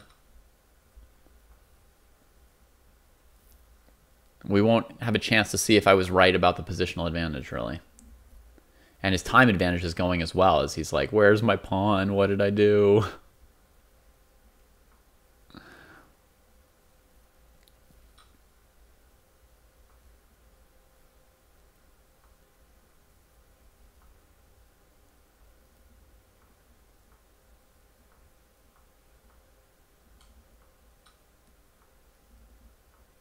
Oof.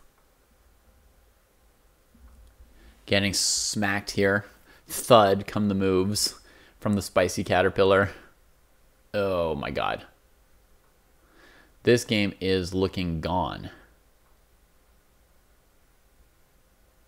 Can he take that? No, there's 95. Now he can't take it either. Rook check and then take it? Gotta try. When you're desperate, you got to try. Don't take on c5 because of knight d7. Good, good, good. We see that. 17 seconds. Man, no way out of that tactic. That guy's fast.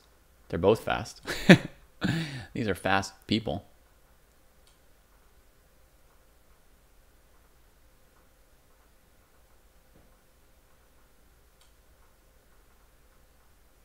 I don't know how they're doing any of this.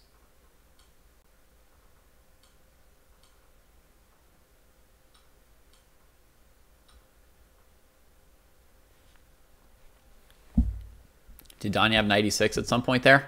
Maybe. I don't know what's going on. I didn't see it. But I do know that we're now 20 points ahead of the Chicago win. So this is like a little bit of a... This is a little bit of a true lead starting to emerge. I mean, I think we really have nosed ahead of them. And Bortnick is on fire. He's won 7 games in a row. Shall we go see how he's coming along against Stone 89? Who's this opponent? Nikola Nestorovich. I barely know you, so you're no match for Bortnick. All right, let's see. Leaves d5 hanging after long thought. I don't know what's up with that. What's the idea, folks? Knight d5? What was he planning? Knight d5? What? I don't think there's anything. I think it's just a double blunder. I know I should never trust myself, but that's what I think.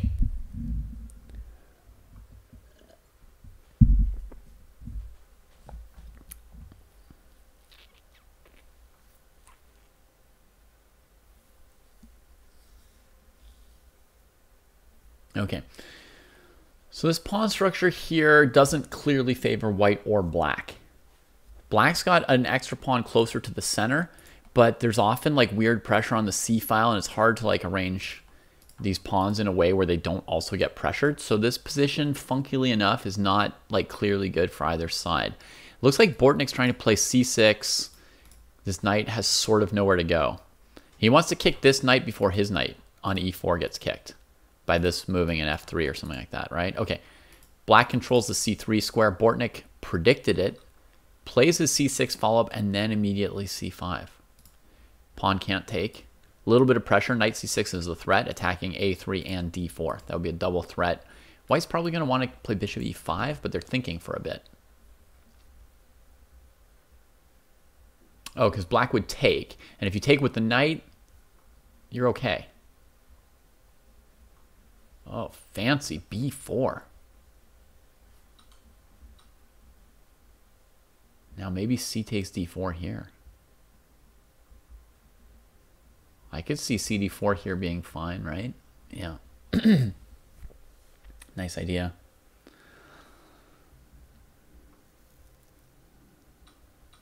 Takes. Okay. So now position should be like slightly good for black, but it's really close and tricky, messy. White's idea is probably to trade a piece on e5 or like plop one of the pieces on e5. Black wants to grab that pawn and does. There's back rank mate, but black's got bishop d3 maybe. And then on knight c6, just move the queen away because there's rook to a1. White will have to play rook c1. That'll defend everything.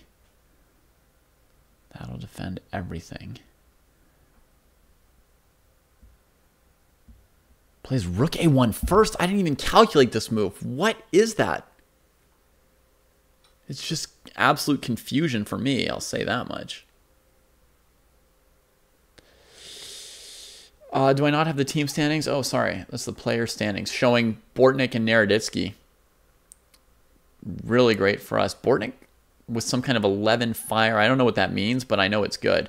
Fabi with a 9 fire, whatever that is. And club standings, we are 10 points ahead of the win, 30 points behind St. Louis. Yeah. 30 minutes to go. I would say it's still possible for us to catch up all the way to first place. We'll see.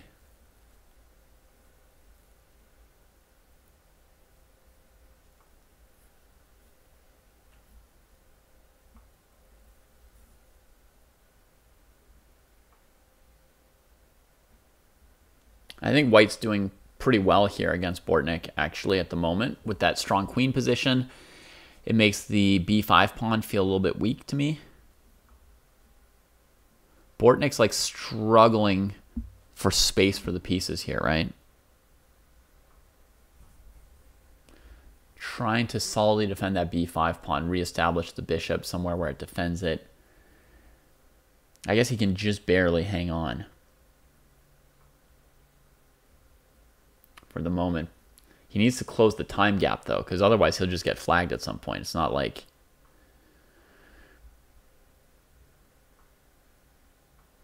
Queen e5 is good. That's a good square. There's knight d4, though, which is fine for white.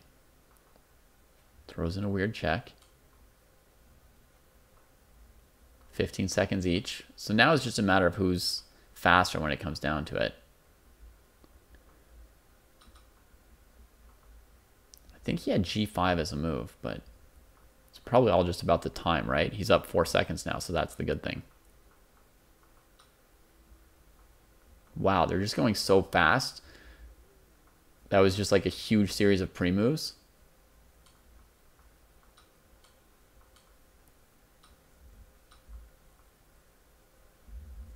And white loses on time. Bortnik's streak continues.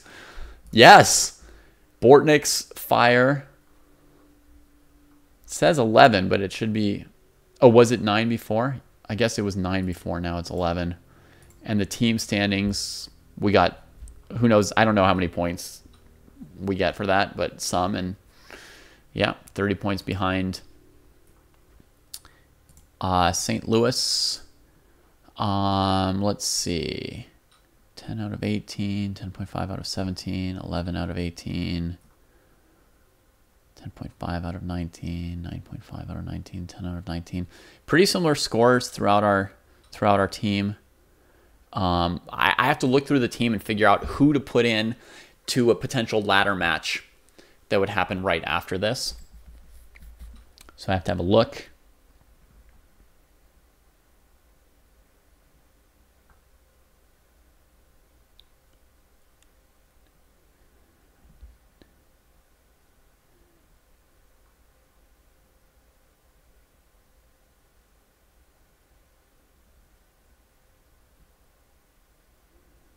It's going to be 3 plus 2. Like, they're going to add increment.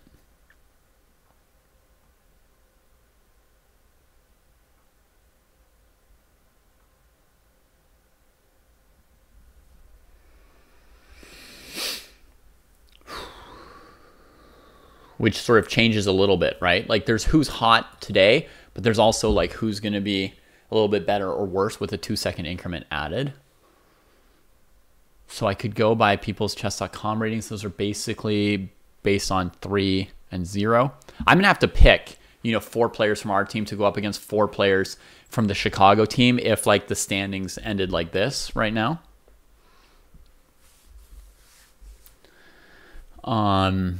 That's another part of the manager's job.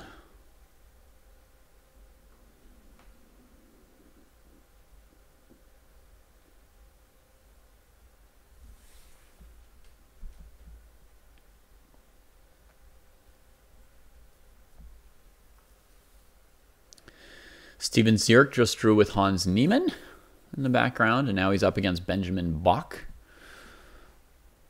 How are we doing here? Trade, treat. There's, for the moment, an extra pawn for Bortnik, but it's not a very strong extra pawn. I wouldn't expect it to like survive very long. All right, Nizhnik unfortunately just beat Azoria, but Meyer beat Durar Bailey at the same time, so that sort of, more or less cancels out probably. That's 1 win and 1 loss for us, both against players from the Chicago team. Okay, the pawn advances. How strong or how weak is it? It's the whole question of the game. Oh, gets here before we could get this diagonal.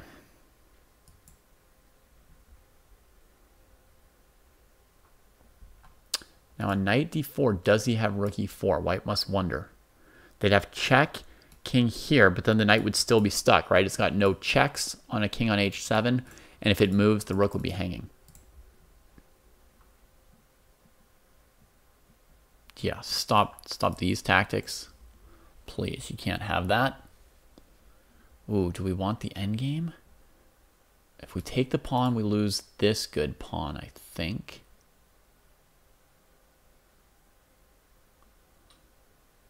Okay, he does. He goes for just the outside pass pawn against the knight. It simplifies things, and that was like a little bit of a worrisome thing on the queen side, that white b pawn.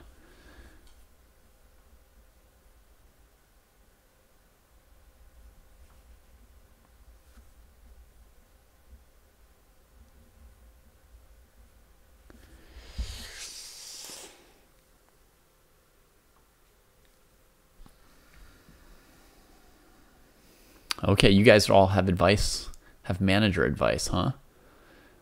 So Foos, Danya, Min, Bortnik, not sure about the 4th. Danya, Bortnik, Jobava, Meyer from Dordom, kind of going for like the highest FIDE ratings, maybe.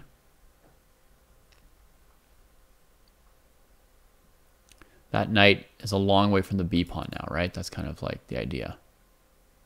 Huh. Giving up the extra pawn completely. That's odd. Odd and not good. This is a dead draw now.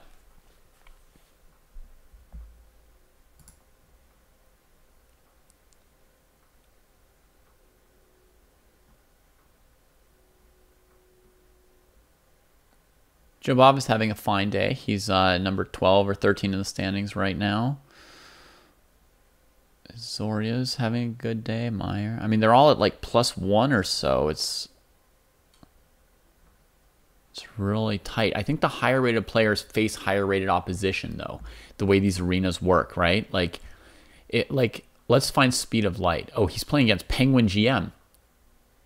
Penguin GM has 4 seconds left. Is it possible to flag Penguin GM or is it impossible? Like, does he ever flag or no? Queen e7. Queen d2. Got him! Boom! Smack! Smack! Let's go, Andrew Hong! Whew, nice to tune into that.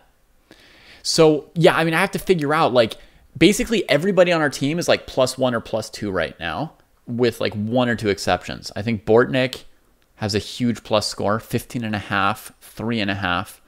and Danya is 13 and 5, which is like +8. But most of the other players on our team have like one to 2 games more than they've lost.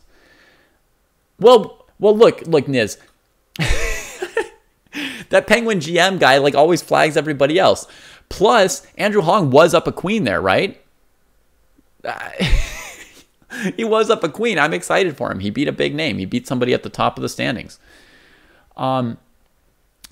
I'm wondering, though, if, like, basically based on your rating, you're playing higher or low rated players more often, right? Like, is Danya more likely to play their highest rated players because his rating is high? And is Speed of Light more likely to play lower rated players because his rating is lower?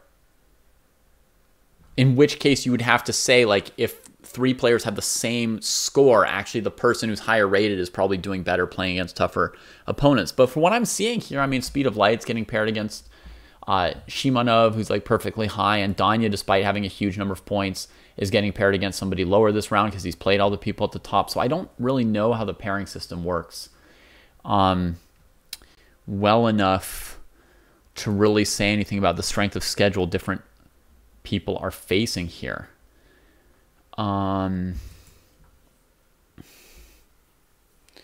So the main factor is probably going to be like the standings in the arena as this thing ends. Wonderful Time and Georg just both won. They beat Stupid and Lenderman. Danya's got like a very tough position here. I mean, I said he got paired against somebody a bit lower, you know, Deep Houdini 2640 instead of somebody rated like, you know, 2900 or 3000. But his position's currently tough, right? Like the dark squares are weak around his king. The opponent's rooks are coming out a little bit faster than his. And his light squared bishop is sort of shooting into thin air for the moment. So can I look at their rating performances? No. Yeah, part of the pairing is definitely who's available. And we saw like rematches. Like I saw Bortnick get paired twice in a row against Wesley. And I don't think he's played everybody in the arena. So that made me wonder. That made me wonder how they fared against the best Chicago opponents so far. Actually, that's a good idea. Basically, the toughest thing with Chicago is going to be getting past Ray Robson, probably. Is going to be their very best in 3 and 2. And then Ilya Nizhnik. So I could look at the histories of those 2 players. You guys want to just watch this game for yourselves for a moment while I check out Ray's game history and just see who has he lost to. He has beaten Danya twice. Who has he not won? Jeez, he's won like every single game. He lost a game to Wonderful Time.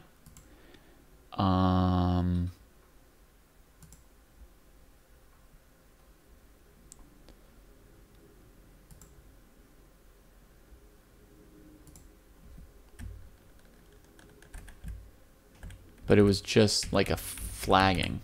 He wasn't actually losing in any way.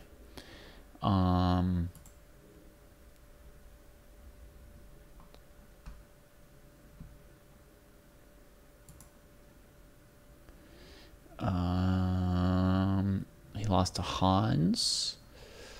He lost to Speed of Light. He lost to Bortnick. Lost to Wonderful Time again.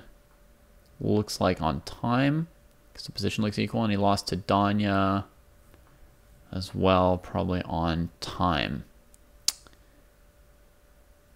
Oh, and that was a bullet. His losses down here to Danya were in bullet 3 or 4 days ago. They weren't part of this tournament. So lost to Wonderful Time twice, lost to Speed of Light once.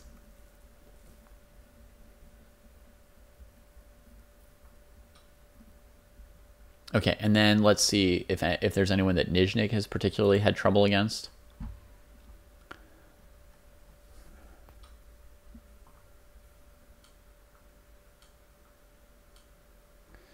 Okay, win, win, win, win, win, win, win. But earlier, he lost to Speed of Light.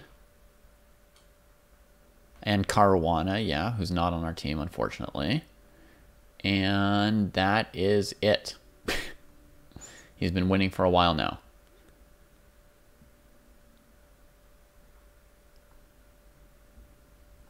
So maybe I should put Andrew Hong in.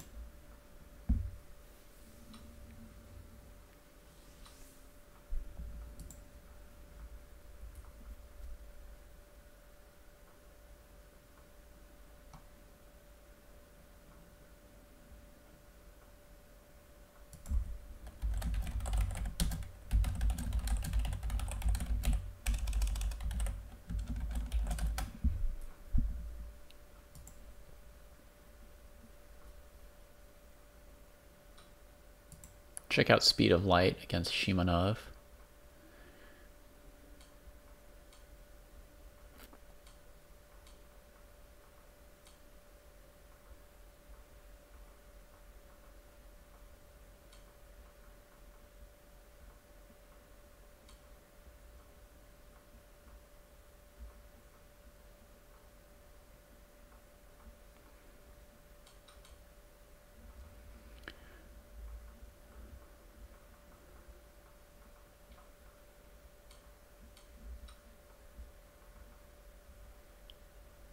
Draw by insufficient material. But obviously he had a very bad position. Let's watch another full game of his. See if Andrew's ready for the prime time. Whether he's ready to be called as one of our final 4. What's Hong's like OTB rating, Renek? Andrew Hong just hit 2,500 FIDE. Whereas like our top players have 2,600 FIDE ratings. In terms of his blitz rating, he's like 2,800, and Daniel's going to be like 3,100. Say 3,100. Wonderful time is like 2 points away from crossing 3,000. Georg Meyer is 2 points from 2,900. Jobab is at 2,950 right now. I think he's having a pretty good day.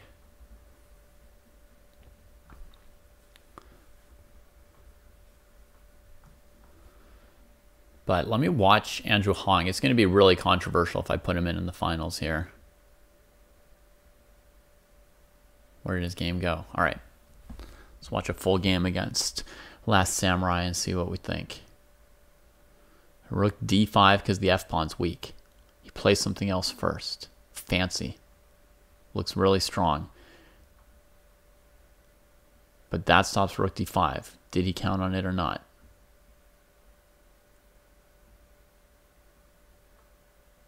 G4?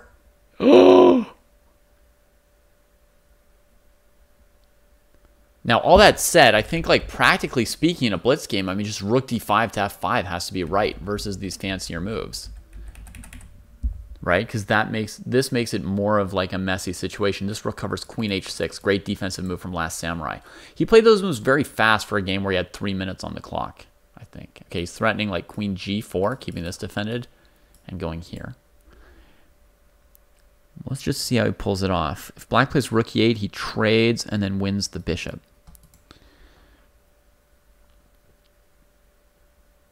Okay, so what happens on queen g4 here? That's checkmate.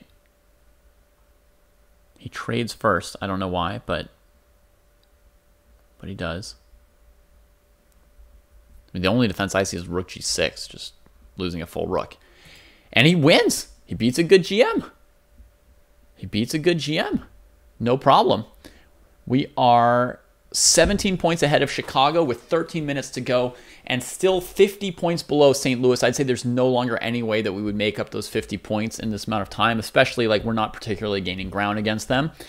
But Speed of Light is Andrew Hong. Okay, here's his next game. 2 knights.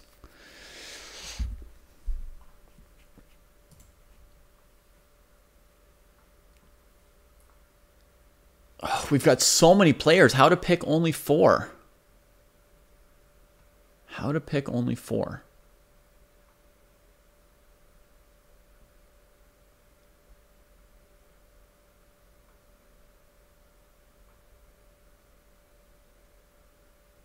Bortnick is still going crazy. He's in 3rd place right now here. Danya 6, Wonderful Time, Exotic Princess. 13 out of 22. 11.5 out of 22, 12 out of 22. You see, Georg's got like a similar score. He just doesn't get as many points from fire because he draws a little bit more often.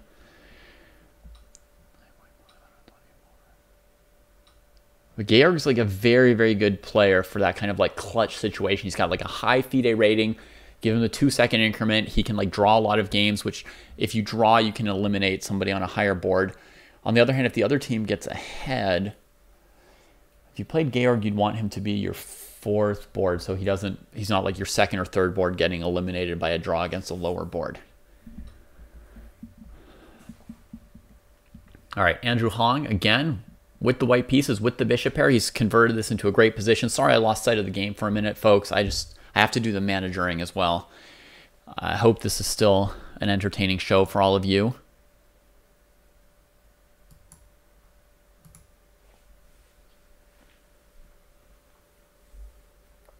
Okay, black can't allow rook g7 or rook d8. That's it. GG. Checkmate. And Hong takes another one down. I mean, this guy's in great shape, right, guys? What do you think of putting in the hometown kid for a shot against the super GMs in the ladder?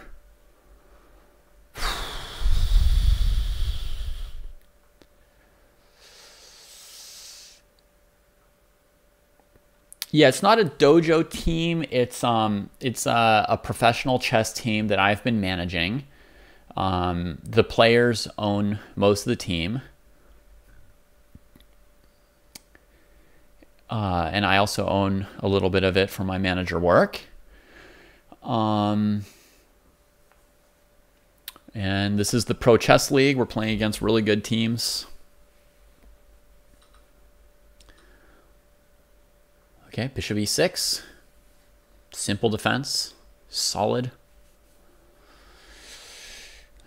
White's got compensation for the pawn, but no more, I would say. Slightly less than full compensation. Rook d5. Yeah, that's where I was looking. Then knight c6. It's maybe slightly annoying, but it goes somewhere else. Okay. This is happy for us. Bishop takes f6 was a bad idea from white. Very, very good for Andrew to have that simplification, because the bishop was covering d2, and that's really where you can win the game. Like, I would have ignored this pawn. I would have played rook d8 and just rook d2 next and let this thing happen if it wants to. But okay, Andrew's keeping more pawns on the queen side. Rook d2 now looks very strong. I guess we're going to see b3 and then the other rook come over. He's playing so strong. I have no idea what fourth down is.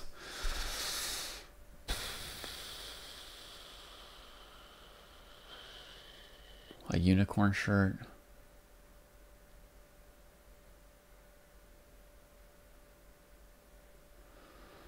Yeah, it would be a lot of pressure for him, maybe.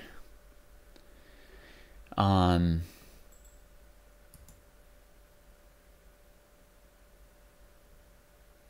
Hong is playing fantastic today. He's a really good player. Really good player. All right, club standings with 9 minutes to go.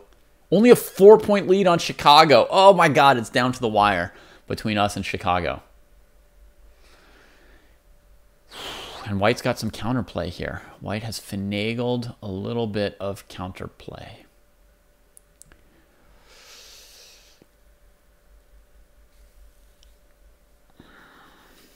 We don't know for sure who Chicago's going to take for their team, no. Here, king g7 should defend successfully against what White's doing. Oh, no, there's rook f6 and then h5. Yeah, rook f6, h5. That's it. Oh, Josie Wales just beat Varric Hobian. Ah, we're tied 238 to 238 anyway. Danya beat Hans on Twitch. Give us some points for that. Standings, give us some points. I said give us some points. Standings. Thank you. There we go. I need some points, you know. Izoria just drew Fabi. We finally played against Caruana. Look at that. Draw.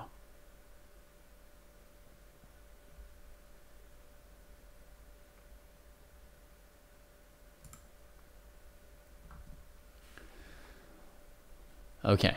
I think Speed of Light's winning here. He's thinking about it, though. h5, h6 is definitely counterplay. So he's thinking, do I need to play any move to stop the counterplay, or do I just start queening my own pawns?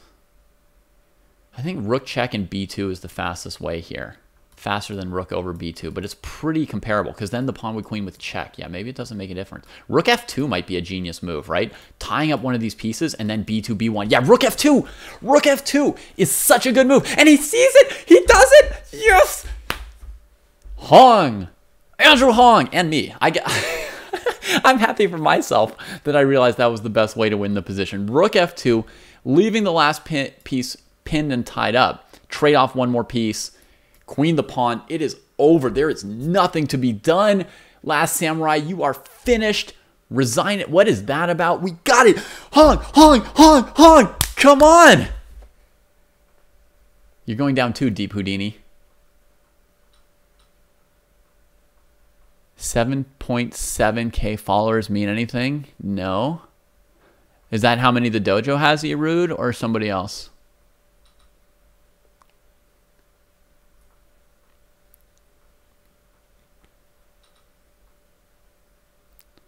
Oh, Rook F1, he was hoping for a pre-move? That's dirty, but Hong had like a minute left on the clock. He wasn't doing dumb stuff like that. Well, this position is horribly weird. I think it came from a Najdorf. What is going on?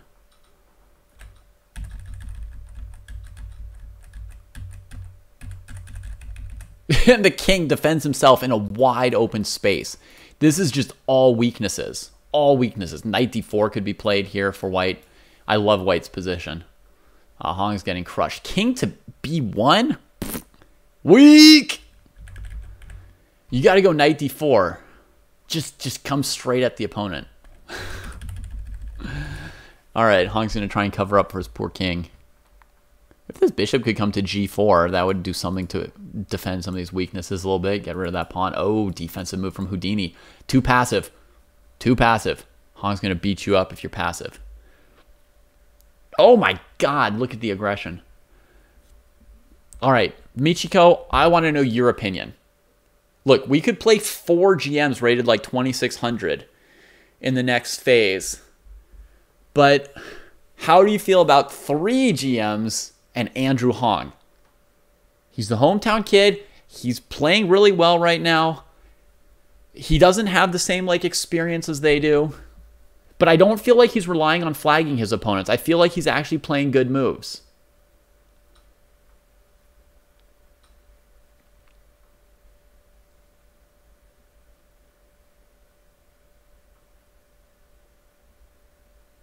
Oh my God, c3. If rook takes, he's going to steal the knight. Can you believe that? Forcing the queen trade by surprise there. That was nice. Now he's got to defend this bishop. Oh, rook d8 is probably necessary. This move's going to hurt. He does have e3, bishop f6, bishop e4 check, king there. King takes. No, rook takes d6 is with tempo. Oh. His real classical rating is 2500, Daster. But it's on the way up. It's on the way up.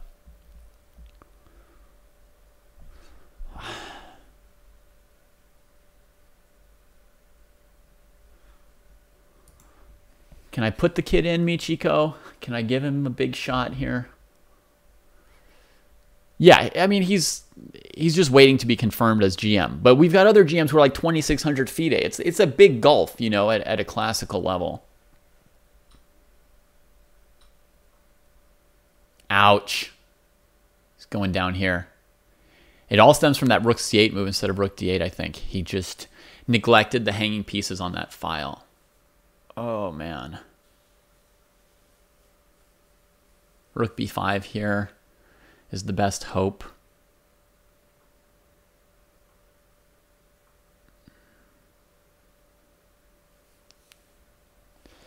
Maybe it's not done and dusted yet.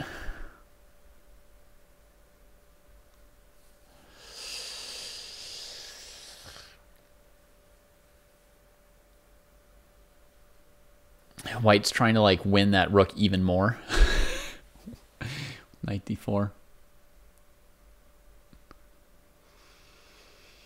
think white might still play knight d4 here. Like black's pieces just aren't getting away. Just not getting away. What's the move now? Knight b6? Man, Houdini is being relentless here. Absolutely brutally relentless. Now he's got rook d5 check. What's the plan there? King e4, I guess.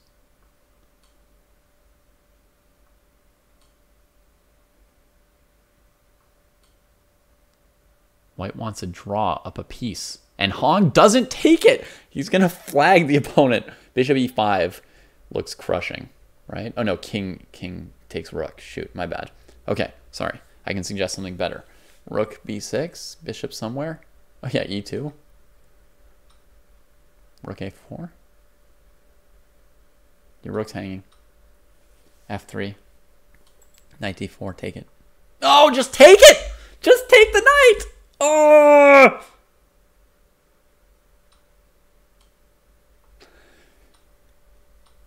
If he'd just taken the knight, he would have won. I guess now he's also winning.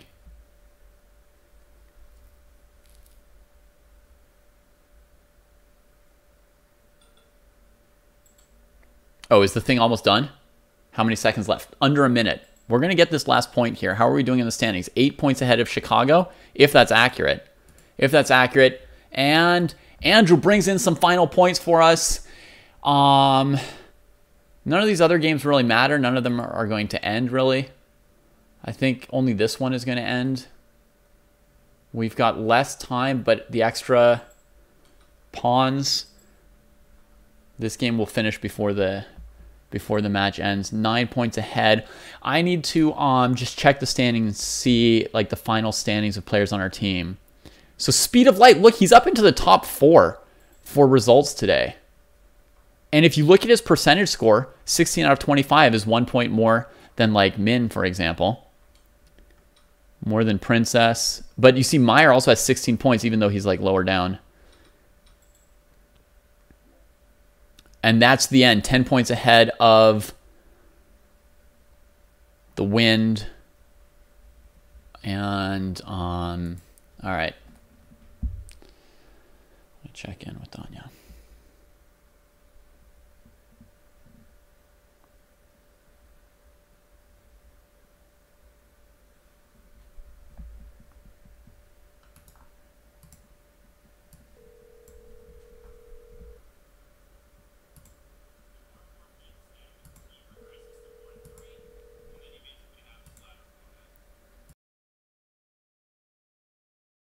Mind consulting with me a second on which 4 to put in?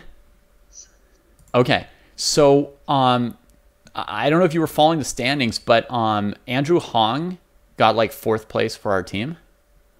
And I just watched his last like 4 or 5 games in a row, and he's doing really well. Now, he's a blitz monster. Now there is going to be a 2-second increment, which is going to change a little bit who's like best or worst, right? But our players finished in order: Bortnik, you, Min, Andrew Hong, and then Jobava and Meyer. And I'm sort of thinking to go in order of like FIDE rating for like three like 2,600 players and Andrew Hong. Yeah, that sounds terrific. Is that reasonable?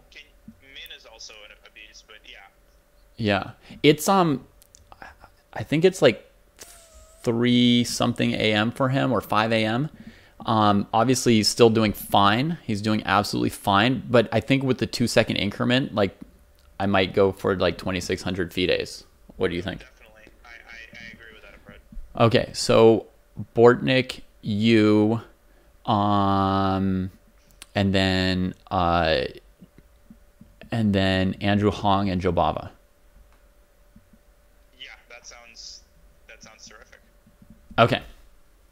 I'll be fully focused. I'm streaming, so I'm like waiting. I'll be Yep. following the other game, so I don't have to do anything. Right? I just like wait on live chats. Right.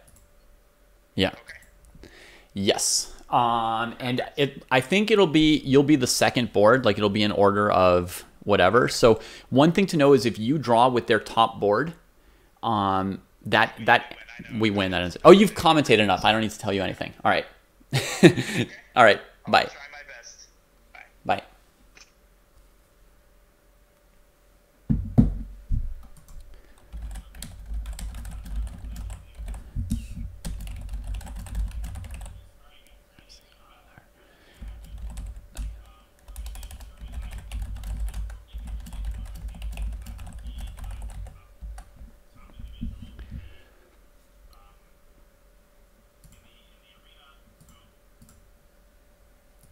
Okay, guys.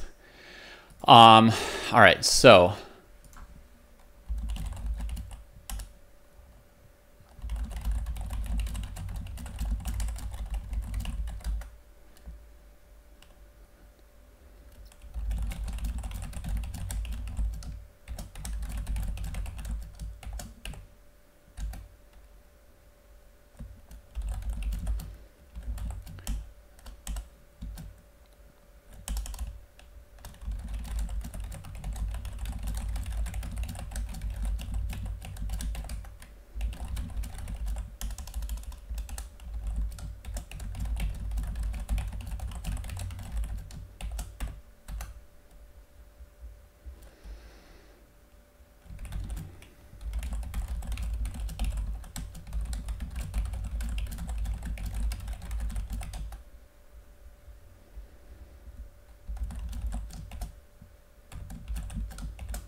Hey, stream, sorry I'm ignoring you guys. I have to sort of like get the whole team confirmed and ready for this match.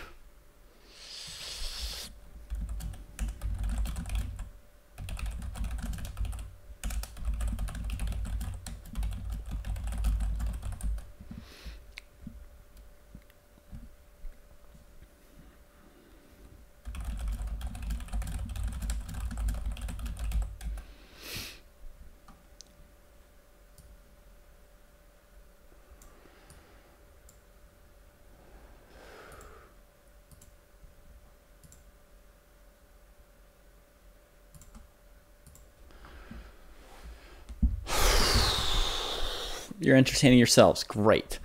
Great.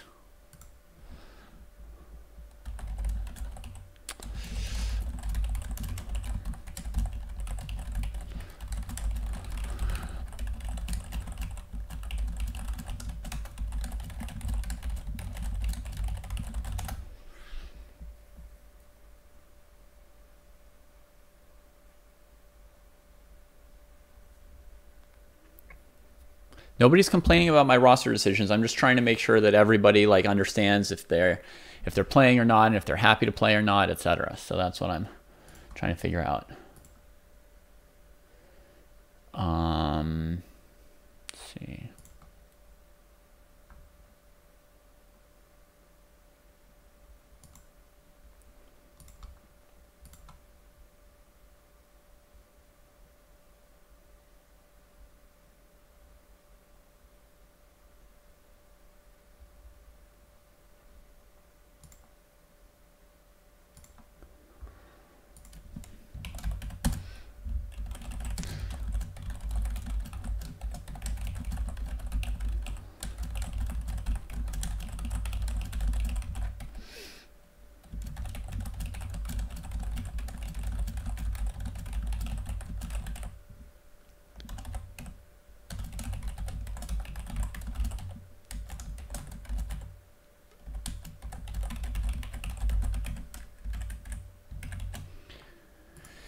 Okay.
Folks, I'll be right back.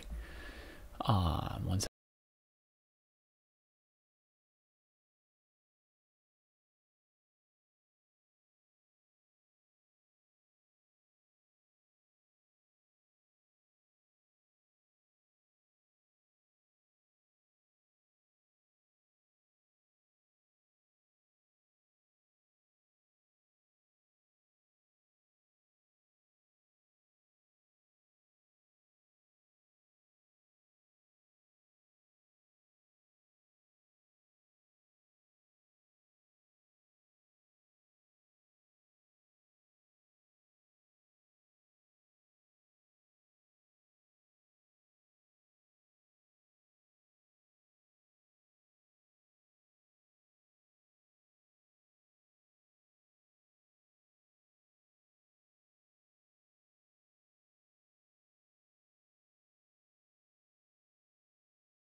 Okay, sorry. Um,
all right, folks.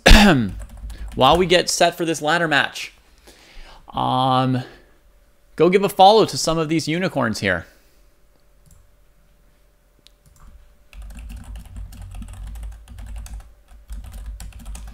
Here it is. The game is on.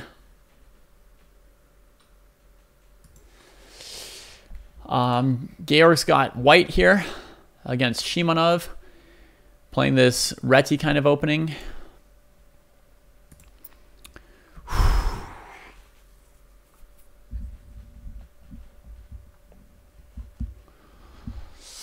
Let's go, unicorns! Yeah, Zviad! Okay, our 4 are Georg Meyer, Bahadur Jobava, Danya Naroditsky, and Alexander Bortnik.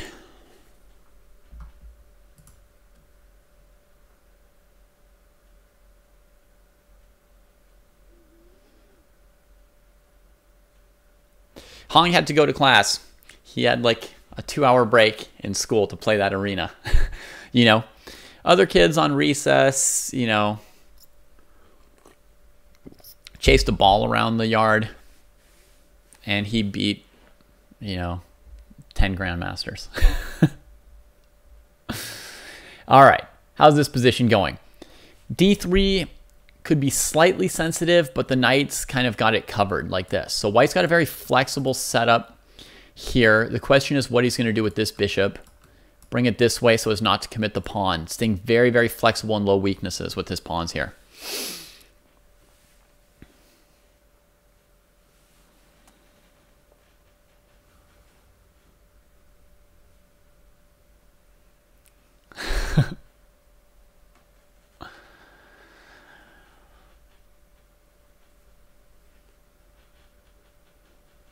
No, it's great. It would have been fun to have Andrew play, to, you know, have one of our like local kids play in the finals, show that we're not just like going straight down the rating list, but you know, that what our team is all about, which is raising up, you know, chess players in our area as well.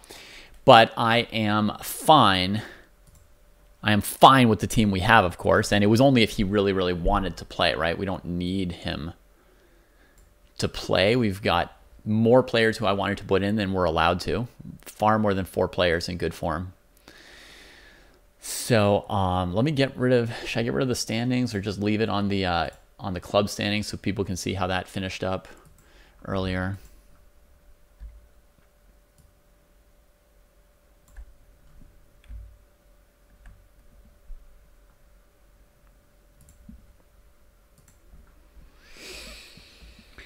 All right. Yeah, Danya's from California. But we do have in our final 4 3 players who are not from California. That's true. That's a lot of hired muscle. That's a lot of free agent firepower.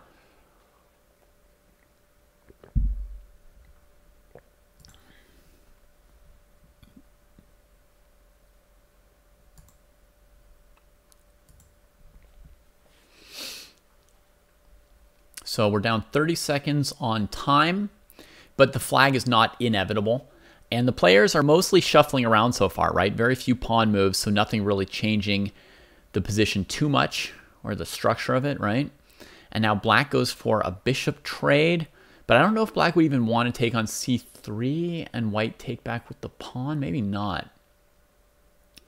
So we'll see. Georg seems to be a little bit short on ideas here. It's like he's moving back and forth, but he also doesn't really know what he wants to do with it. And he's getting himself low on time. Now a little bit dangerously so.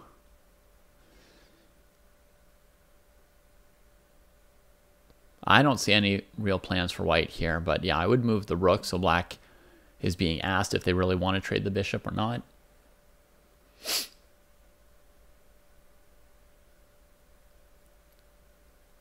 Yeah, I'm not happy that it was 30 seconds for that random neutral move. Like, at least if you're going to play like this, you want to be playing a little bit faster than your opponent when the moves don't really make any difference. Black's position is super solid and compact. No weaknesses. Basically, I favor whoever's playing faster in this position because I don't think... It just shows like somebody who's like comfortable and they're going to have some time to think now and then in the end game. Inevitably, this game does reach... you know, an end game and becomes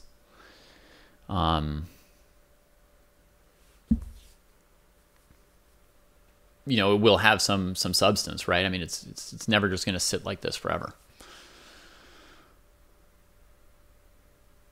something's going to happen. Someone's going to need time. There's going to be stuff to calculate and so on. So, oh, it's the most nervous part of the whole thing. Way too nervous. Way too nervous.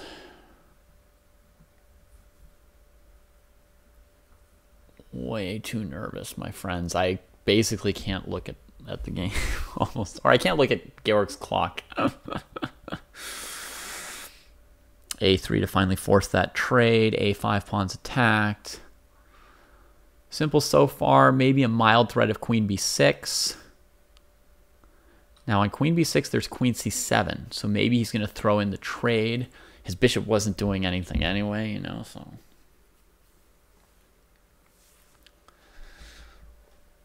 Now black realizes what's up, stops for a moment to think, realizes they're going to need counterplay against queen b6. No, queen b6 doesn't come. Maybe I was completely wrong about everything. Maybe that was not even an issue. Okay. Maybe queen b6 a4 wasn't anything good for white. Queen b6 a4 I hadn't really thought about. And then if queen b4 b5. Maybe that was the thing. Rook c2 over b5 because he doesn't want to let the opponent play rook to a2.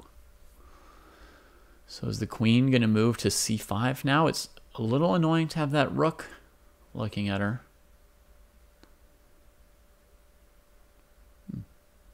Tradovich.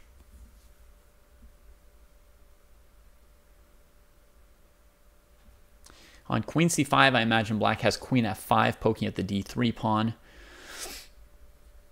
which is sort of a mild annoyance. Okay, he's sort of maybe threatening queen b8. I would play king h7 for black. Black does.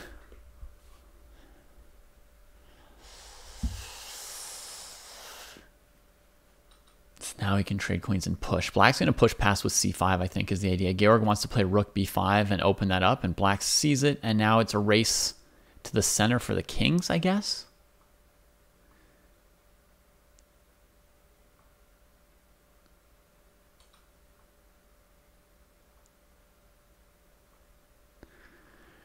Just gains a drop of space there. The black king has a real place to go to on c6.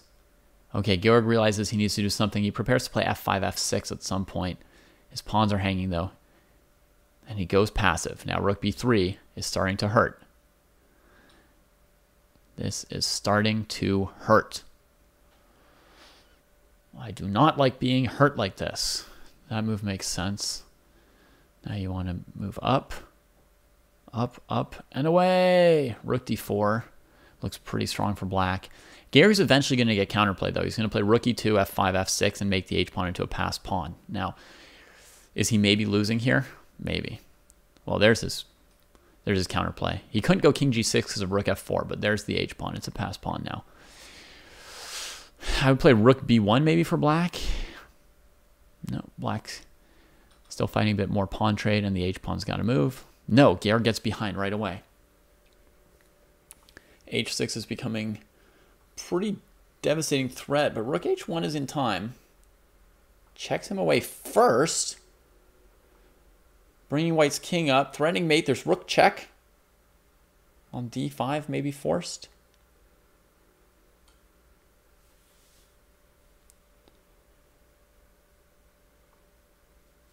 King moves somewhere random.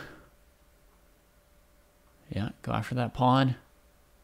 Back to the 8th rank. This is really intense. They've only got a few seconds left. Here's where it would be nice for somebody to have like 20 or 30 seconds, right? When the other person doesn't.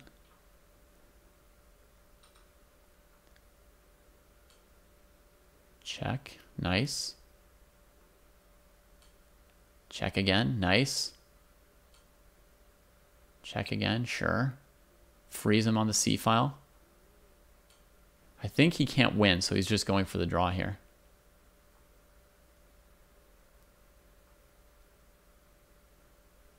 King d2 seems like the move. Uh-oh. Now we're down to queen.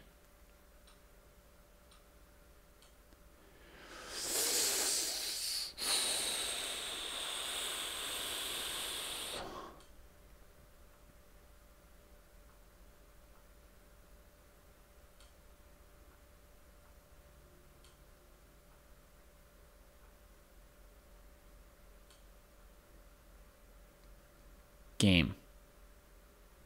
Ouch. Yeah, it's lost. Rook against queen is lost. All right. So the next game will be Shimanov with white now against Bahadur Jobava, our number 3 player for this phase.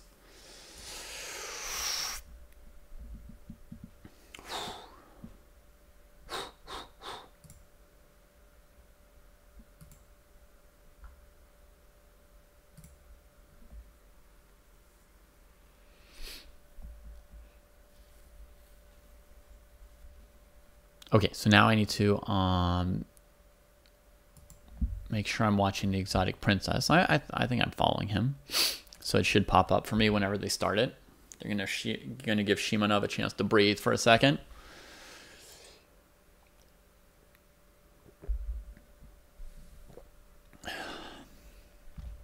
All right, and here we go.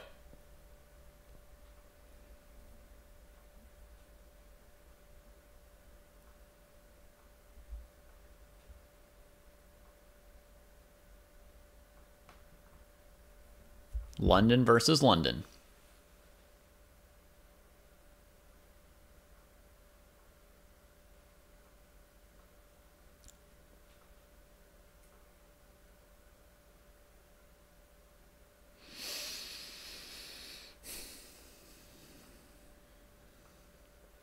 Bahadur knows this opening. I'll say that. He does know the London. He's got more than 3 minutes on the clock. So still familiar with what's going on here. You know, it's a little bit of pressure from white in the opening here, right? The rook opposite the queen on the b pawn, the bishop cutting off extra squares for the queen and rook to maneuver. So to me, this feels unpleasant. I wouldn't be comfortable with this position as black myself.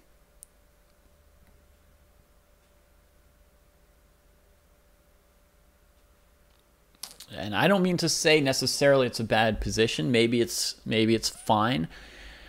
I just wouldn't know what to do with it, is maybe all I'm saying. His plan seems to be to play bishop c7 and trade that bishop on f4, which is like the bad bishop, but the active bad bishop. Basically, bad bishop is like based on your pawn structure, the bishop that's the same color of your main pawn structure. But then if it's outside the pawn chain and it's well placed, then it's sometimes called an active bad bishop, which means it's not actually a bad bishop. It's just technically the bishop on the same color as the pawns.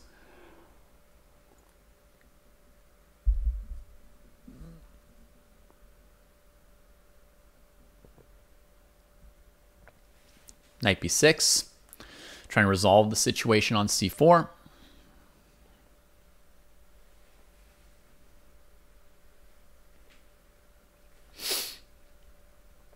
Yeah, the Jobava London would be named after Jobava.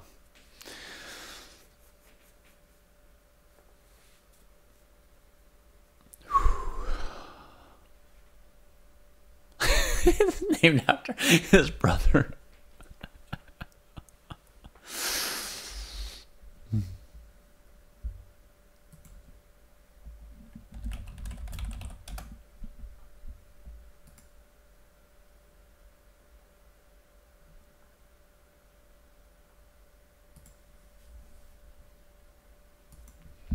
For those who don't know, Zviad is actually also from Georgia, like Bahadur. He lives near me now in California, but grew up in Georgia.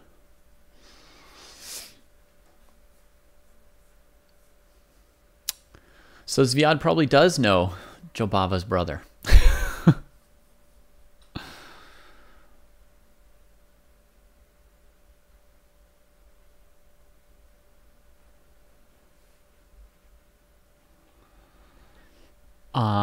So I feel like Zviad is still under a little bit of pressure on the board. He has a minute and a half extra on the clock, which is like mildly nice, but you know, a minute is fine for Shimanov with the increment. So nothing to be like excited about. Yes. Beglar is an IM. I thought he was also a chess player. I didn't know how good he was.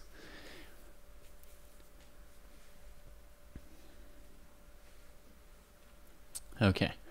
The pressure on the b7 pawn. It's a little annoying. Jobava says, put pressure on my c6 pawn instead, please. White says, all right, knight's coming to b4 shortly. He's setting up for like knight b4 c5 as a tactic. You see that? But now with the bishop on c4, it would have been really strong. But now the bishop comes back, and on knight b4 c5, there would be the rook on it. I think now he can... Oh, if c5, bishop a6, no! Oh, he was trying to set it up, but Shimonov saw it. Shimonov saw the whole thing. And now Jobava is going to be under real pressure here, actually. Now that the knight successfully transferred back through b4. That was very strong by Alexander. Wow, and Jobava going for this bishop a6, queen a7, bishop takes rook, pawn takes b4 tactic.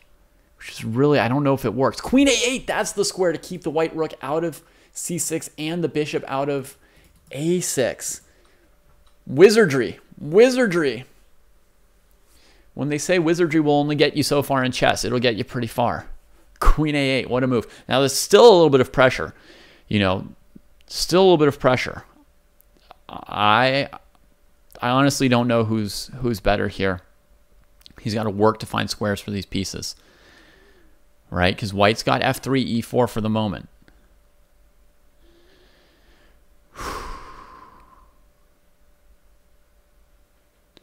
Okay, Zviad tells us black is good. That's good to know. Game's getting closer on time, but, you know, these are really tricky moves, so it's nice that Bahadur had time for them. Oh my goodness.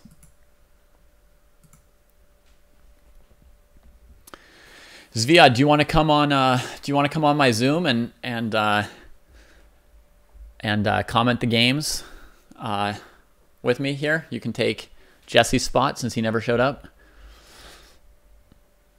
Yeah? All right, cool. Let me copy the Zoom link again for you.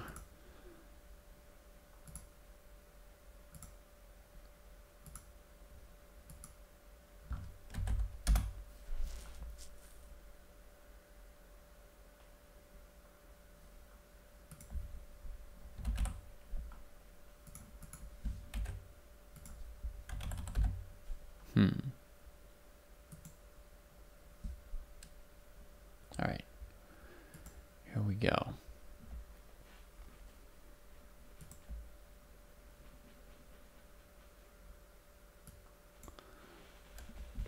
Hey!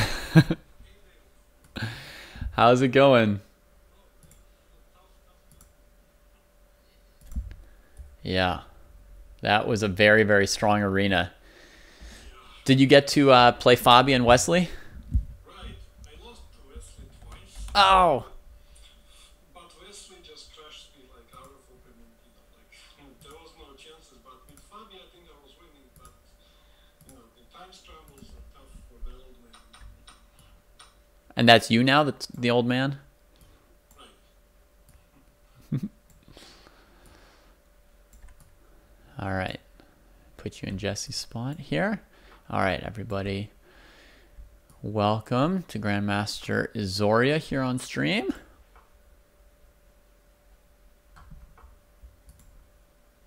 Yeah, Bahadur is out of danger. A drawish rook endgame. That would get him and his opponent eliminated, and it would go to our number 2 against their number 3. Oh, it's looking very drawn now.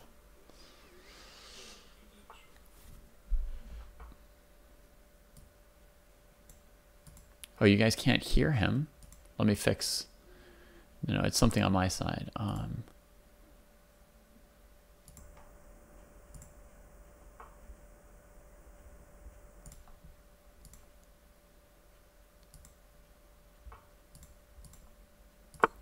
Okay. Now you'll probably be able to hear him. They keep playing. I don't know why. Two Shimonov probably grandmasters dreams of playing the winning. same. No. Badur is fighting. Badur dreams of winning. Somebody's dreaming. I think they're just gonna agree at this point. Yeah. All right. Who's next for us? Danya. Danya. That's going to bring in Danya. And I think their team's order is now Robson. Okay. A tough opponent. Yeah, they're all tough. Those guys. Yeah. Well, I think with the 2-second increment, Robson and Nizhnik are probably stronger than Andrew Tang. Correct. Yeah? Yeah. I mean, Tang had their highest score in the arena, so he's their final board. But if we can get past Robson and Nizhnik, then I think at the end we'll be favored on board 1 against board 1. We have Bortnik after Danya, right? 2 people? Yeah.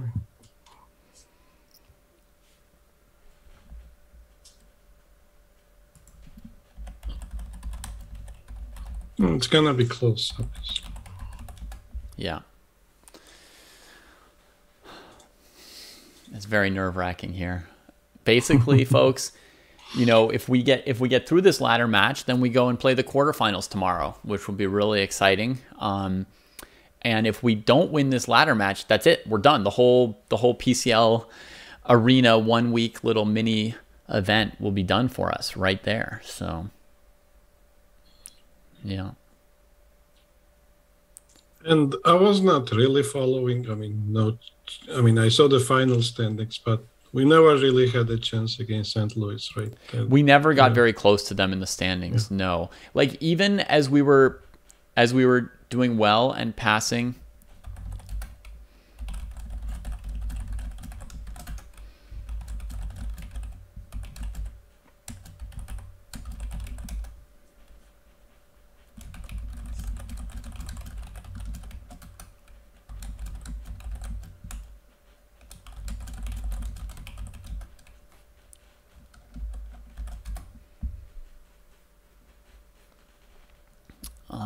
Yeah, like in the end, we were 44 points behind St. Louis. And in general, we'd been about 50 points behind them. So even when we gained like from 30 points behind Chicago to 10 points ahead of them, we didn't make much progress compared to St. Louis. Yeah, when I saw the lineup, I mean, that's the feeling I had, that we would be fighting for like second. Yeah. Yeah, I feared that was possible too. But I mean, I think overall we played well, right? I mean, because the other two teams were perfectly strong as well, and we did very well. Right. I mean, for Chicago, just one guy scored like 70-something points. Yeah. Yeah. Andrew Tang got a lot of games in. I wanted to put Andrew Hong in our final 4 because during the main event, he had actually individually beaten Nizhnik and Robson. Yeah, but still, I think you gotta pick like stronger, higher rated people who can play classical like comfortably. Andrew is a very strong player, but I think Danya and Bortnik is kind of mandatory, and I don't know why Min did not want to play. He has been winning like Title Tuesdays and stuff, like all the time. So he's comfortable in any time control, right? Yeah. Well, I got myself energy drink for them. Yeah. Well, for Min, it's 4 a.m. And then with the 2-second increment, I sort of thought Georg and Badur would be at least as good as him, and it's more of a normal time of day for them. Yeah. I think Georg for sure is more comfortable with longer time control. Yeah. Yeah. So that was my feeling. I mean, it was a close call for sure because Min's very, very close to them in rating. And today, I don't know if you realize this, but today Andrew Hong actually, he was one of our top 4 scorers. Like that's how well he was playing. I saw, yeah. So I think we had a lot of people who would have been, close and reasonable to put in for this Final Four. Yeah, I mean, we have a pretty strong team, but Jesus Christ, St. Louis. I know, St. Louis. What is that? That's crazy. Just crazy.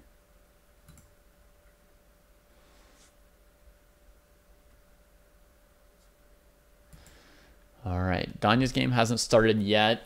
Chess.com is probably running a Twitch ad, which they do every now and then during these shows.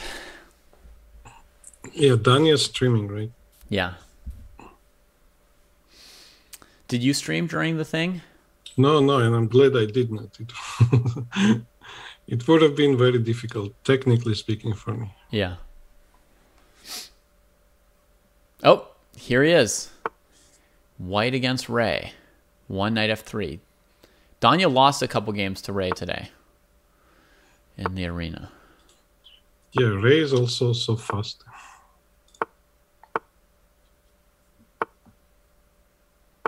London system.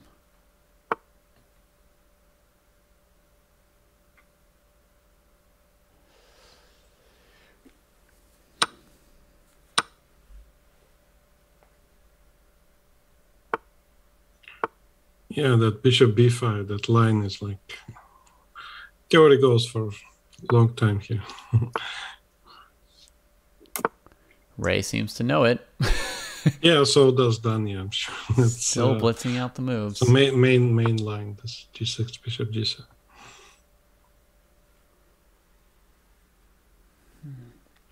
I saw a blitz game recently between Eric Rosen and Kostya Kavutsky, where Rosen played this as white and Kavutsky played this as black, right? It must have been this position. I think I saw the Jobava London, not exactly that. Maybe we saw the different game. Okay, so now they're thinking about it a little bit. I don't know if I've got exactly the right position, but if I do, Kostya said that white had a choice between knight d4 and knight b3 here. Okay. It's Danya played it pretty quickly, so he should know something. Do you play the London system? Like very few times. Mm-hmm. Originally, when they all started, the point was to avoid theory, but we long past that, right? Yeah. So I don't see the point anymore. Yeah. I think it's more mainstream than anything else. So. Yeah, when I play against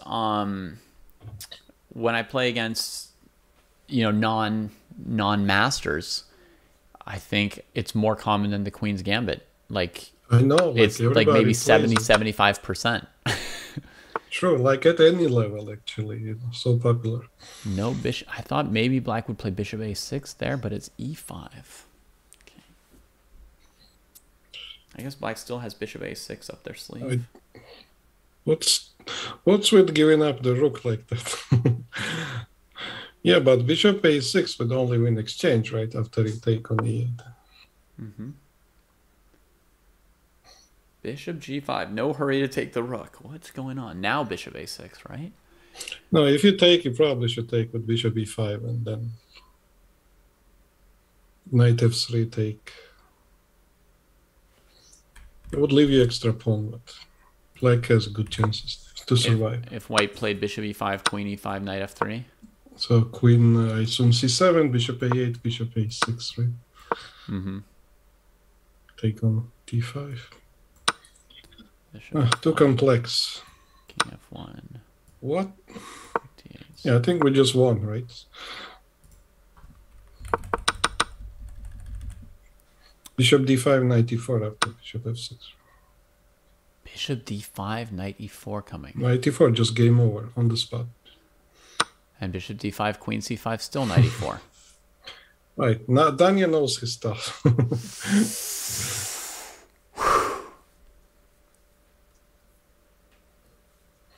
No, I think this is just resignable, not even like anything. I'm scared of Ray Robson, so... No, but not here. I mean, I'm if scared of Daniel Ray just eliminates as him, I'll much be as very you are. happy. Right? No, this is totally finished.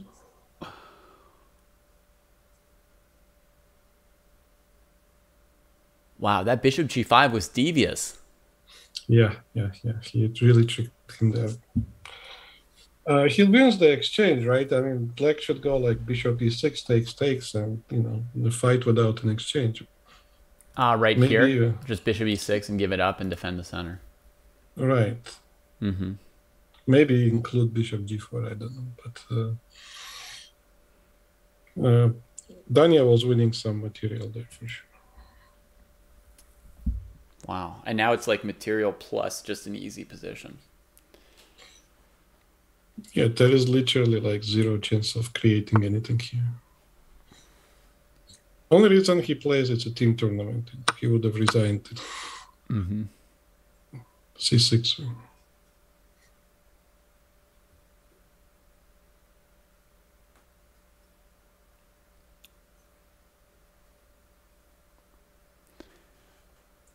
Queen d1 might be just as good because queen c5, knight e4, you still to go rook b7, d7. Queen e7, rook b7, rook d7. I'll show people that.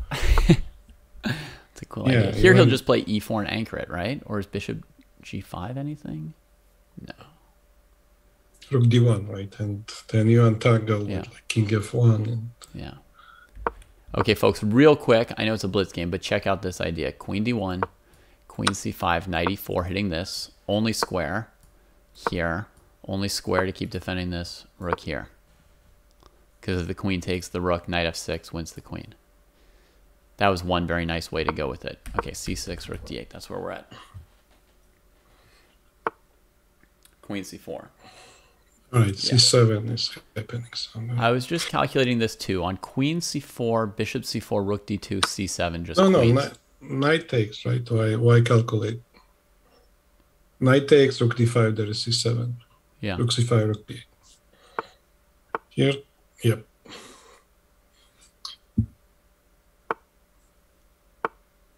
Wow. Tried for one last check on f2 before resigning. He gave it everything he had. It's a team tournament. He has to, right? It's a team tournament. We took down the beast. Right. Ray Robson was like our nemesis during that arena. He scored a few points against us. I don't even remember if I played Ray in the arena. I don't think I did. At some point, you're just playing so many moves. It was just a chaos. I was not even looking. I think I played Hans. I played like maybe 4 times. Okay. And I think Andrew at least twice, but I can't say for sure. It was all chaos because you have to score lots of points. So you finish, you just click the next game and keep going. Right? Did you feel like you'd been playing for a long time? I mean, I'm gonna keep saying that. For the old man, it's tough, but. I'm just not very comfortable anymore at like anything 0, like 1-0, 3-0. Just very difficult for me. Not used to it.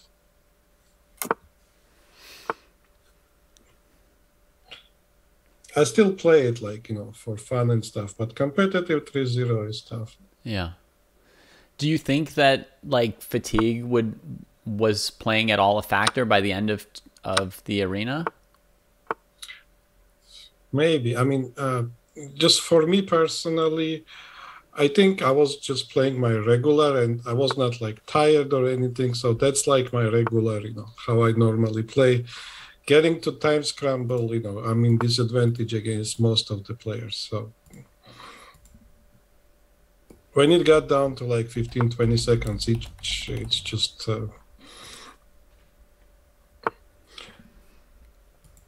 Because I know I can't flag anyone. Yeah. All right, so Danya's fighting the bishop pair here. He got white to play e4 and sort of commit to the pawn structure so he can figure out what he can or can't attack. The light squared bishop for white kind of wants to defend the d3 pawn. Yeah, it's hard to develop like comfortably, right? What is he gonna do? Is there anything wrong with playing h3? Yeah, bishop e6. So the point is, when you go, let's say, bishop e2, then h3 pawn will hang. Oh, right. So then he won't be able to castle there either. Gosh, that knight maneuver can't be what white wanted to do. Yeah, it's bad position for white, I think.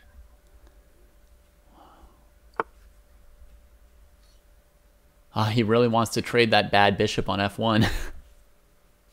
No, he wants to weaken the pawn on d3, but Yeah. I don't think white will move the knight. It's just going to sit like this now. They'll play the game. Right. Got this. The position is complex, but easier to play for blacks. I guess you could play king f2 if you wanted to free the bishop to go to e2. Yeah, and I think that's what's gonna happen eventually, because there is no other choice, right? You really don't want to weaken d3 square, so at any cost, pretty much. Yeah. Can he double rooks here and on rook b7 trade g2 and take d3? I guess so. That's why rook g1. It's just so weird. It's a disgusting move, but what next? Queen c5? We know he's not castling. If he castles, he's cheating. How about queen c5? And if bishop e3, knight d4? Looks good to me. Because the queen has to stop the checks on f3 and c3. Yeah, bishop takes is just horrible position. Rook takes, game over. Right? Great. Yes. Thank you. Thank you for that Rook position. on g1 is like... I guess he's threatening rook d3. He's gonna take rook d3, like Can he guaranteed. still play rook d3? Rook's on Nothing g1, can of stop course. rook d3. Yeah, rook's on g1. I think here Ilya resigns for sure. I mean, if it's not a team tournament, he resigns right here. I mean, it's just over. Okay. Boom! Yeah. Even in a team tournament, he resigns! Yeah, out of respect. Nice. All right, so who is the... Oh, okay, Andrew, of course. All right. Yes, yes, yes, yes, yes! Yeah, he made it look very easy, like both games. Like Yeah, those... done within like 25 moves, like both. What was this here? How many moves? Move 19. 19. And the other one, like, could not be more than 25. I mean, at least, they... Joe Bava's excited. Joe Bava's excited. Oh, he was streaming as well. I Yeah. think that would have been pretty good one to watch. Yeah. Folks, quick reminder that you can watch many of these unicorns if you check out these follow links. 7 of our 9 players are streamers. The other 2 are kids who are still in school. So.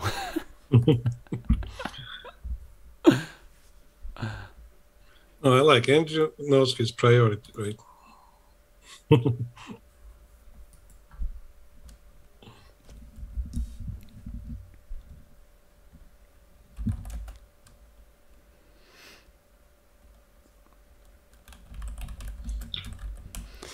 Oh, there's a good chance we have to play tomorrow.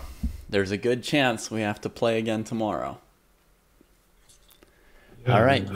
I had things planned, but it's only 4 players, right? 6 players tomorrow. 6 players. We'll have to pick 6 players, so we'll see. And what's the time control for the? I'll have to review the rules. It's so complicated. Yeah. Let's get there. I think it's 3+0 again tomorrow. There are lots of specialists in there. Yeah. If you're not available, Daster95 is offering to play for our team. Yeah, I don't know who he is, but can't play worse than me. Are you quick? Is he quick? He quickly lost 200 points. He was in the 1500s a couple months ago. We definitely have to pick him. Yeah. I don't do anything fast. We have two other people like on the team who wanted to play but weren't available today because of the timing. We've got Chris Yu, who you know, of course, Yep. and we've got Anton Smirnov. He's from Australia, right? He's in Australia, yeah. Yeah, it's a weird time for them. It's a weird time for him. Today would have been something like 4 a.m. or 5 a.m. and tomorrow would be 6 or 7 a.m., which he said was okay. He's an early riser.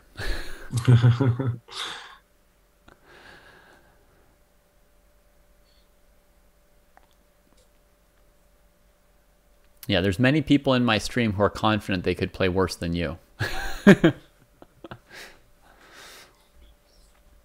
Very confident. Okay, what's going on in this position? I feel like started without us. A little passive. I feel like he's a little passive here because he can't take on e4 and his knight on d2 is kind of stupid. No. His bishops are pretty good. Once c5 happens, it's all good. I don't like queen on b1 in particular. I mean, queen really belongs to e2, so he can do bishop a6 and trade, but I think he's gonna try rook fd1, knight f1, something like that. Right, and Black's gonna play knight f6 to g4 soon. They'll try that, yeah. h3. h3 is the best move in chess. h3. So useful in every game. That's a good tip, folks. h3 is the best move. You can see that... Excuse me. You can see that Zviad plays a different set of openings than I do because I spend a lot of time on my stream telling people not to play like a3 and h3 for no reason. Like they've got these like open games, you know, and then they just like, oh, h3, a3, let me just stop my opponent. Yeah. No, so the rule is never play f3 and always play h3, right?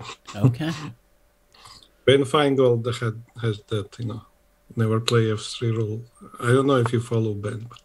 Yes, I do. Here comes the queen to h5. I like Andrew Tang's position. I'm so scared right now. Queen h5 might hang something. I don't know. There are a lot of things on d file. I don't know. Oh, right. So what White's looking for is like d takes c5 at the right moment, then b takes c5, and then you take on e4, even though you get forked. And the rook picks up some hanging pieces. Right, because rook d6, he takes f3, rook d7 in the end hits the g7 pawn, right? So I don't think Andrew can do that yet. Wow. Maybe move the knight. Moving the knight allows knight e5, but... Wow, Andrew's deep in thought about it too. No, but for White, I mean, it's kind of tricky because they can go knight f1 and just go defensive, and it's very hard to break through that. Mm-hmm.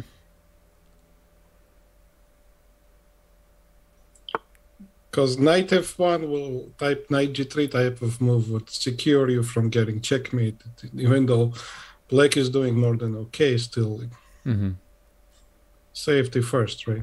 Yeah. If knight f1, maybe Black can play f4 and undefend the knight, but open the rook. D-file bothers me. D-file still bothersome. Okay. Good. I'm glad that you like White's position. No, I don't like White's position. I think they're in okay shape. Okay. I would pick Black. You would pick Black. Ah, me too. Update the title? What's wrong with the title?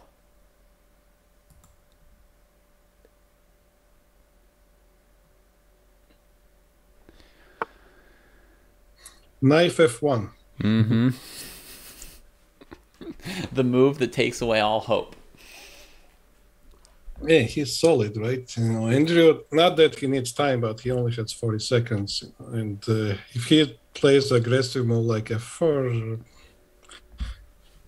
it's gonna be double-edged. Yeah. There comes the rook. Is bishop b5 anything? I guess just rook e7. Right, I don't think you can win material. Black has comfortable position, very comfortable, but you know, it's blitz and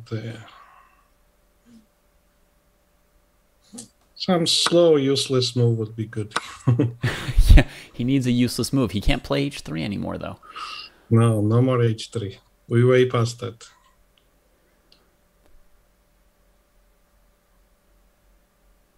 Queen c2. Yeah, I think that's better than rook c2 pro. We don't really have a plan here as white, but we have lots of... Yeah, that's...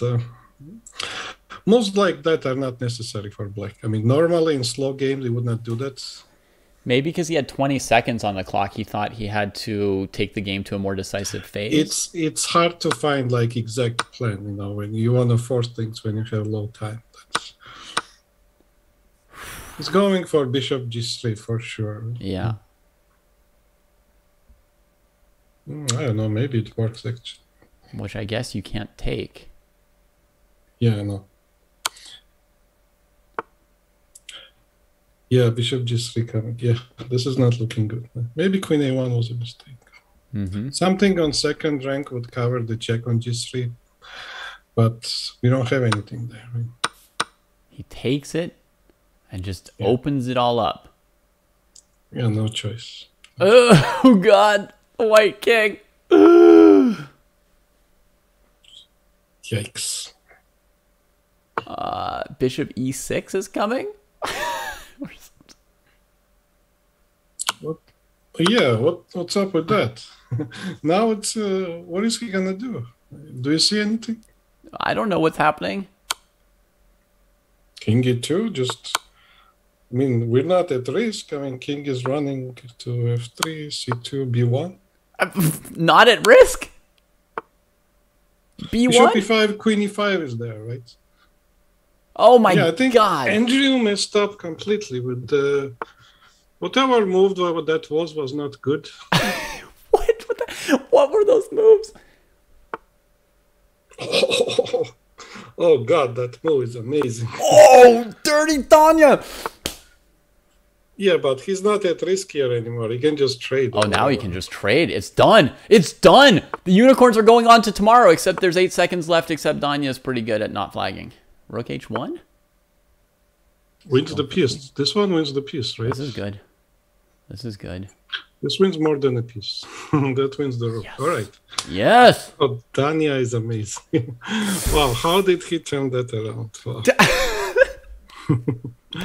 All right. Oh my God. All right. So we did not need Bortnik, right? Did not need to use Bortnik.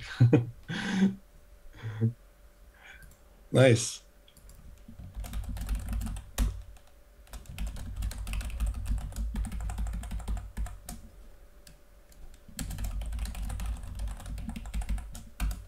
Yeah, this game was crazy.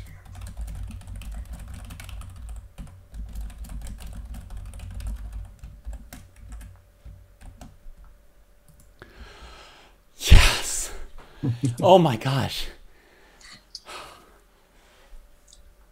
All right, so Incredible. amazing. So you saw that Queen e5 move.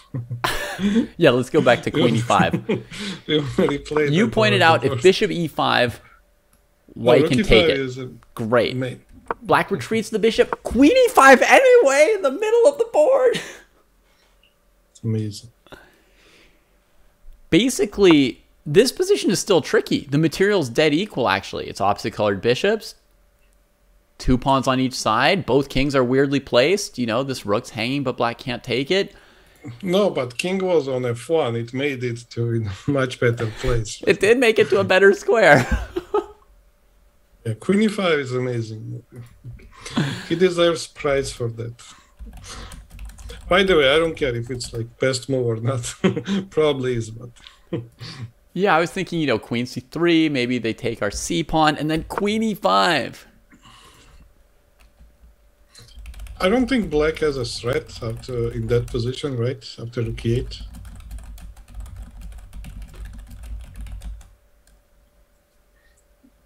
Is there a title Tuesday tomorrow?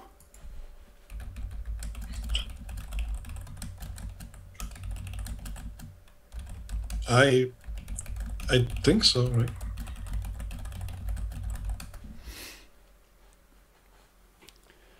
Whew! All right, that was nice. That was nice.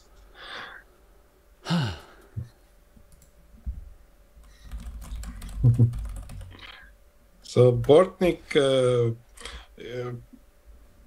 I mean, if it's like 3-0, I think we can do even better with those guys like Bortnik and Dania and Min. They're just very, very strong. Yeah. But tomorrow, I think the event is 2 hours later. So for Min, it would be at like 4 a.m. or 5 a.m. that it would start and go 4 a.m. to 6 a.m. or something like that. Yeah, I mean, Whew. all right, this was cool. Yeah, that... I noticed that also, Pumpkin the Cat. How Zviad said, like, oh yeah, the king just goes blah, blah, blah, blah, blah, b1, and everything's good. I couldn't even see that the king was going to get there, and he'd already seen it could get there and that it would be okay. He said, oh yeah, Oh, I saw like rook what's the problem d7 kind of creates the threat. That's the creates the threat on g7, and that just gives enough time for it to. Oh, what's the problem here? What's the problem here? Yeah, amazing. Oh my goodness. I feel so good. What a wonderful feeling to win, Zviad. Yeah, I don't know the feeling, I never do usually. You did today. Good we have Dania and and the rest of the guys. You did today. Today we won. Yep. Today we won.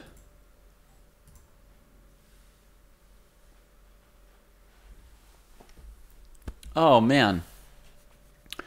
Whew. I'm staring at the board with queen e5. That's just beautiful position.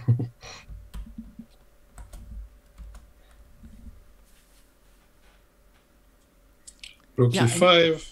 You saw this position 6 moves ahead, and you could tell white would be okay?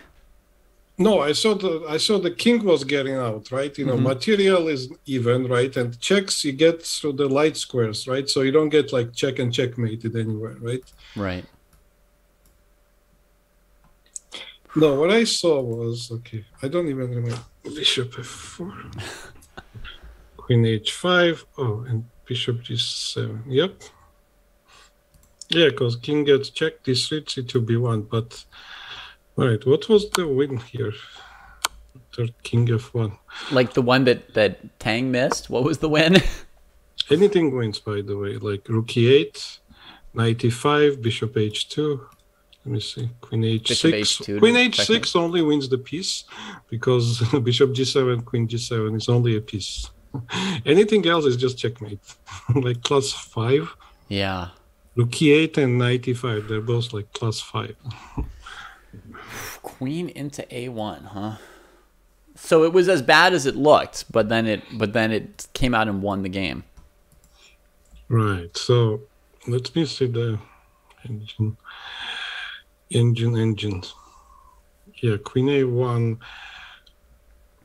So black has very good position, but yeah, I mean your suggestion of queen c2 was the best play. Instead of queen a1, after queen a1 d4, it just what was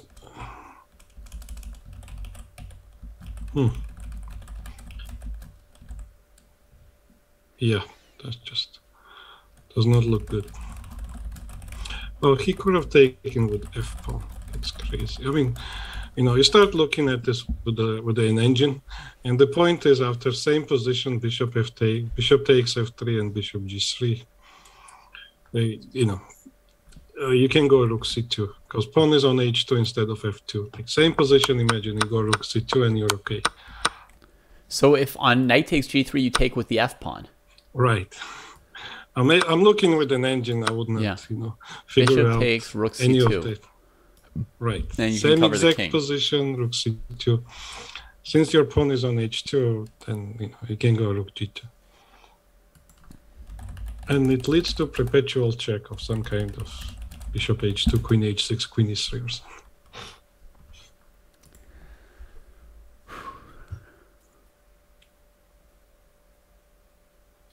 And white's basically in the game. They're not losing.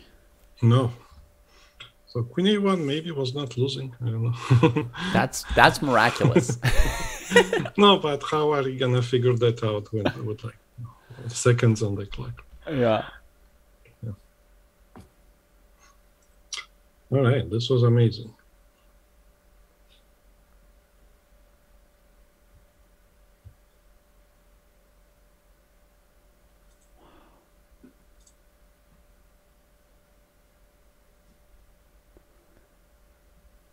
So Dania will probably go on and play like 2 more hours of Blitz now or something. Uh-huh.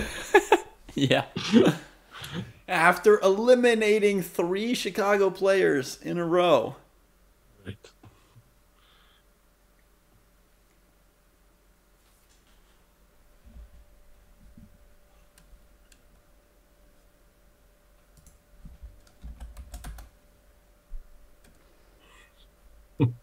Yeah, Dania won three in a row. Yeah.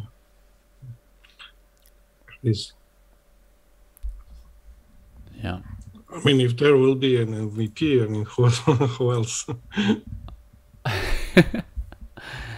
Yeah. The Yeah. opponents were Ray Robson, Ilya Nizhnik, and Andrew Tang. Yeah. Tough opponents. First 2 he won very quickly. He really smashed them. Good lord. Yeah, like Ilya could not develop. Like he played, I don't know, very risky line. King F2 must have been better than Rook G1. Rook G1 was just, I mean... But you see, King F2, like, if you do Queen C5 check, like, you can't really block with the knight anyways, right? Right. Because these 3 pawn issues. Yeah. Maybe Bishop E3 works out better because Knight D4 might not be, the real move because F3 does not hang, right? Knight D4, Queen moves to C1 or something. But it's always easy to make a mistake there as white. Yeah, so that's this game here, folks. Wondering about, instead of Rook G1, King F2. Seems a little bit better. Oh, I see one other reason white played F3 instead of H3 earlier is that black can just play knight takes E4 in some positions otherwise. And the could take the bishop on D2. True. But, they also block the knight's escape to decent square. I think you can do H3, bishop E2, knight F3, and kind of walk your king towards G2. Maybe that's not so bad. But okay, yeah. Black moves are very straightforward, and, it's easier to make a mistake for white. Go defend that pawn with the king and then bring the rook to the game. Yeah. But yeah, after rook G1, queen Z5 was just a killer. I mean, that was right. Rook on G1 is like hanging all the time, right? Well, I saw bishop D4, rook D4, it's over, but maybe he can just move. There is no move, right? I mean... So, I mean, he would have to move the hanging rook. That would be the only possible move. No, I'm talking after knight D4. Queen hangs with the check and pawn F3 hangs with the check. Right? Yeah.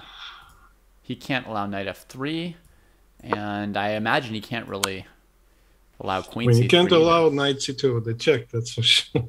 Yeah. So then maybe like king D1 or something, but playing king D1 there is ridiculous.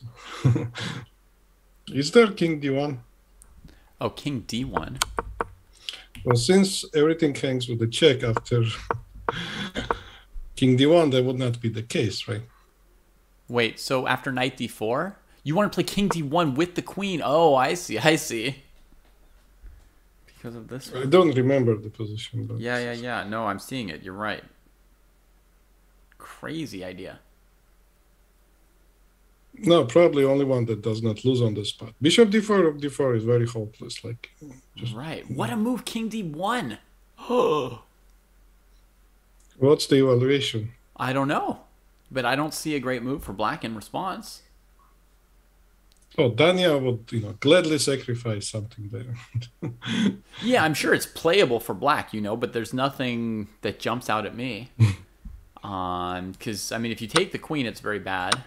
The knight on C2 is kind of trapped at the end, I think. Yeah, I don't see the position in front of me, but there is double rooks, knight on F6, D4, queen C5, bishop H3, right? Mm-hmm. and white rook is on b1 specifically, right? That makes a difference. Yep. Yeah, king d1, it's tough. No, I don't know.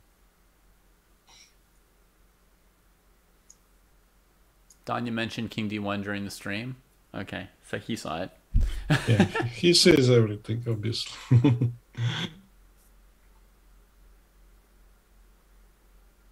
Yeah, I don't see anything decisive at this time. Should work on my puzzle rush. Maybe.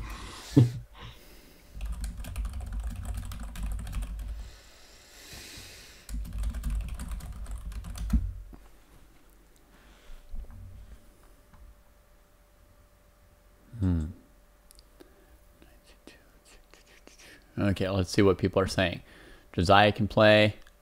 Min can play, even though it's going to start at 4 a.m. Georg can play. Do you want to play tomorrow's Viad? I'm, if I'm needed, I'm always ready. Okay, but you have something planned. No, something that I had planned, I'd rather not do. I was gonna pick up a friend from the airport. I'd rather him take Uber. I'll have great excuse, actually. Yeah. Okay. Okay. So you could go either way. Yeah. Cool.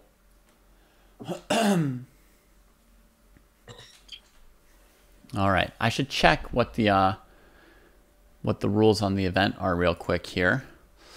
I know you guys, a lot of today's event was like, or a lot of today's stream was watching me read rules on stream, which was maybe not like the most inspiring or passionate part of the stream, but there was some intense games too.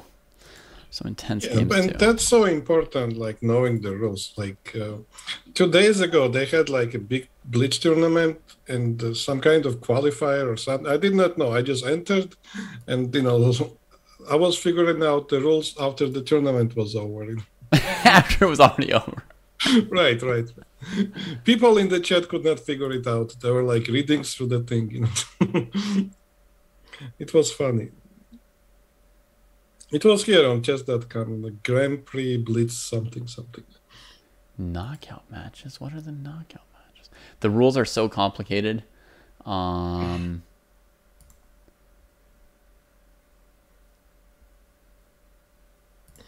Yeah, they should have 1-800 number, so they can explain to you in person. Quarterfinals are an 8-team arena.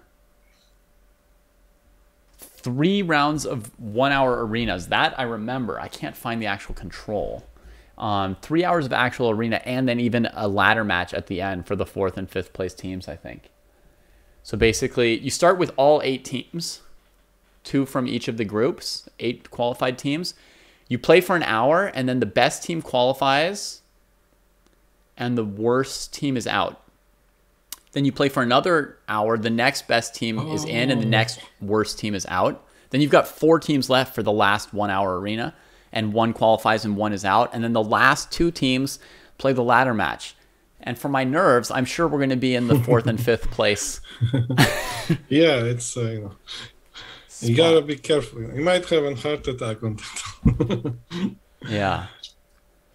I mean, there's like 1 or 2 teams that it's like, statistically you don't have a great chance of doing better than. Like St. Louis, maybe like the Russian team is all, Yeah, they have a good one. like their Olympiad team plus some top juniors. Yeah. There's always like a couple teams that are just... No, but if it's like 3-0, I think, Dania and Bortnik and Min, they can pretty much play anyone, right? Yeah. Yeah, that's true. If it's 3+2, then it's tough, playing 3, longer time control against Wesley So and Fabi and Dominguez. Exactly. Canada did great yesterday. Did you watch them, Amanda? What's the scouting report on Canada? What are their strengths and weaknesses? I thought Canada was basically like the Netherlands, but playing for Canada now. Is that right? All the it's Dutch guys played for... Geary, Van Forest, Van Kampen. Oh, Bach played for St. Louis, right? Bach played for St. Louis, yeah. He betrayed Canadians. He betrayed the Canadians. Oh no. They'll face him tomorrow. I just need to know the time control for this knockout for this thing tomorrow.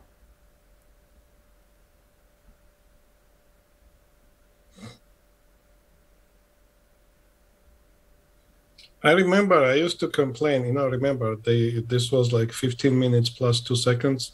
I used to complain it was too quick for me, like 3 years ago and wherever. Now, if we get to the 4 versus 4 matches, it's actually going to be 10 plus 2 instead of 15 plus 2. So it's still going to be. Yeah, I mean, it's better than 3-0 for an old guy. Well, I mean, Hikaru. Was he invited though? I don't know. He claims he's Brazilian now.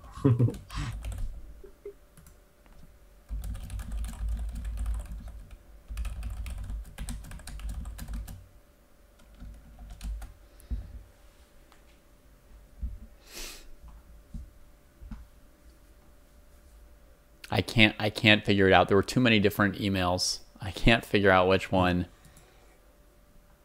says the time control.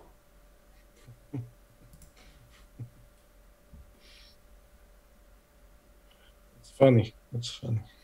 I think it might be 3-1. You have funny people in chat. In our chat? Yeah. Yeah. My chat, like 2-star joke is the highest we ever got. These guys I like. Yeah, these guys are good. It's fun here.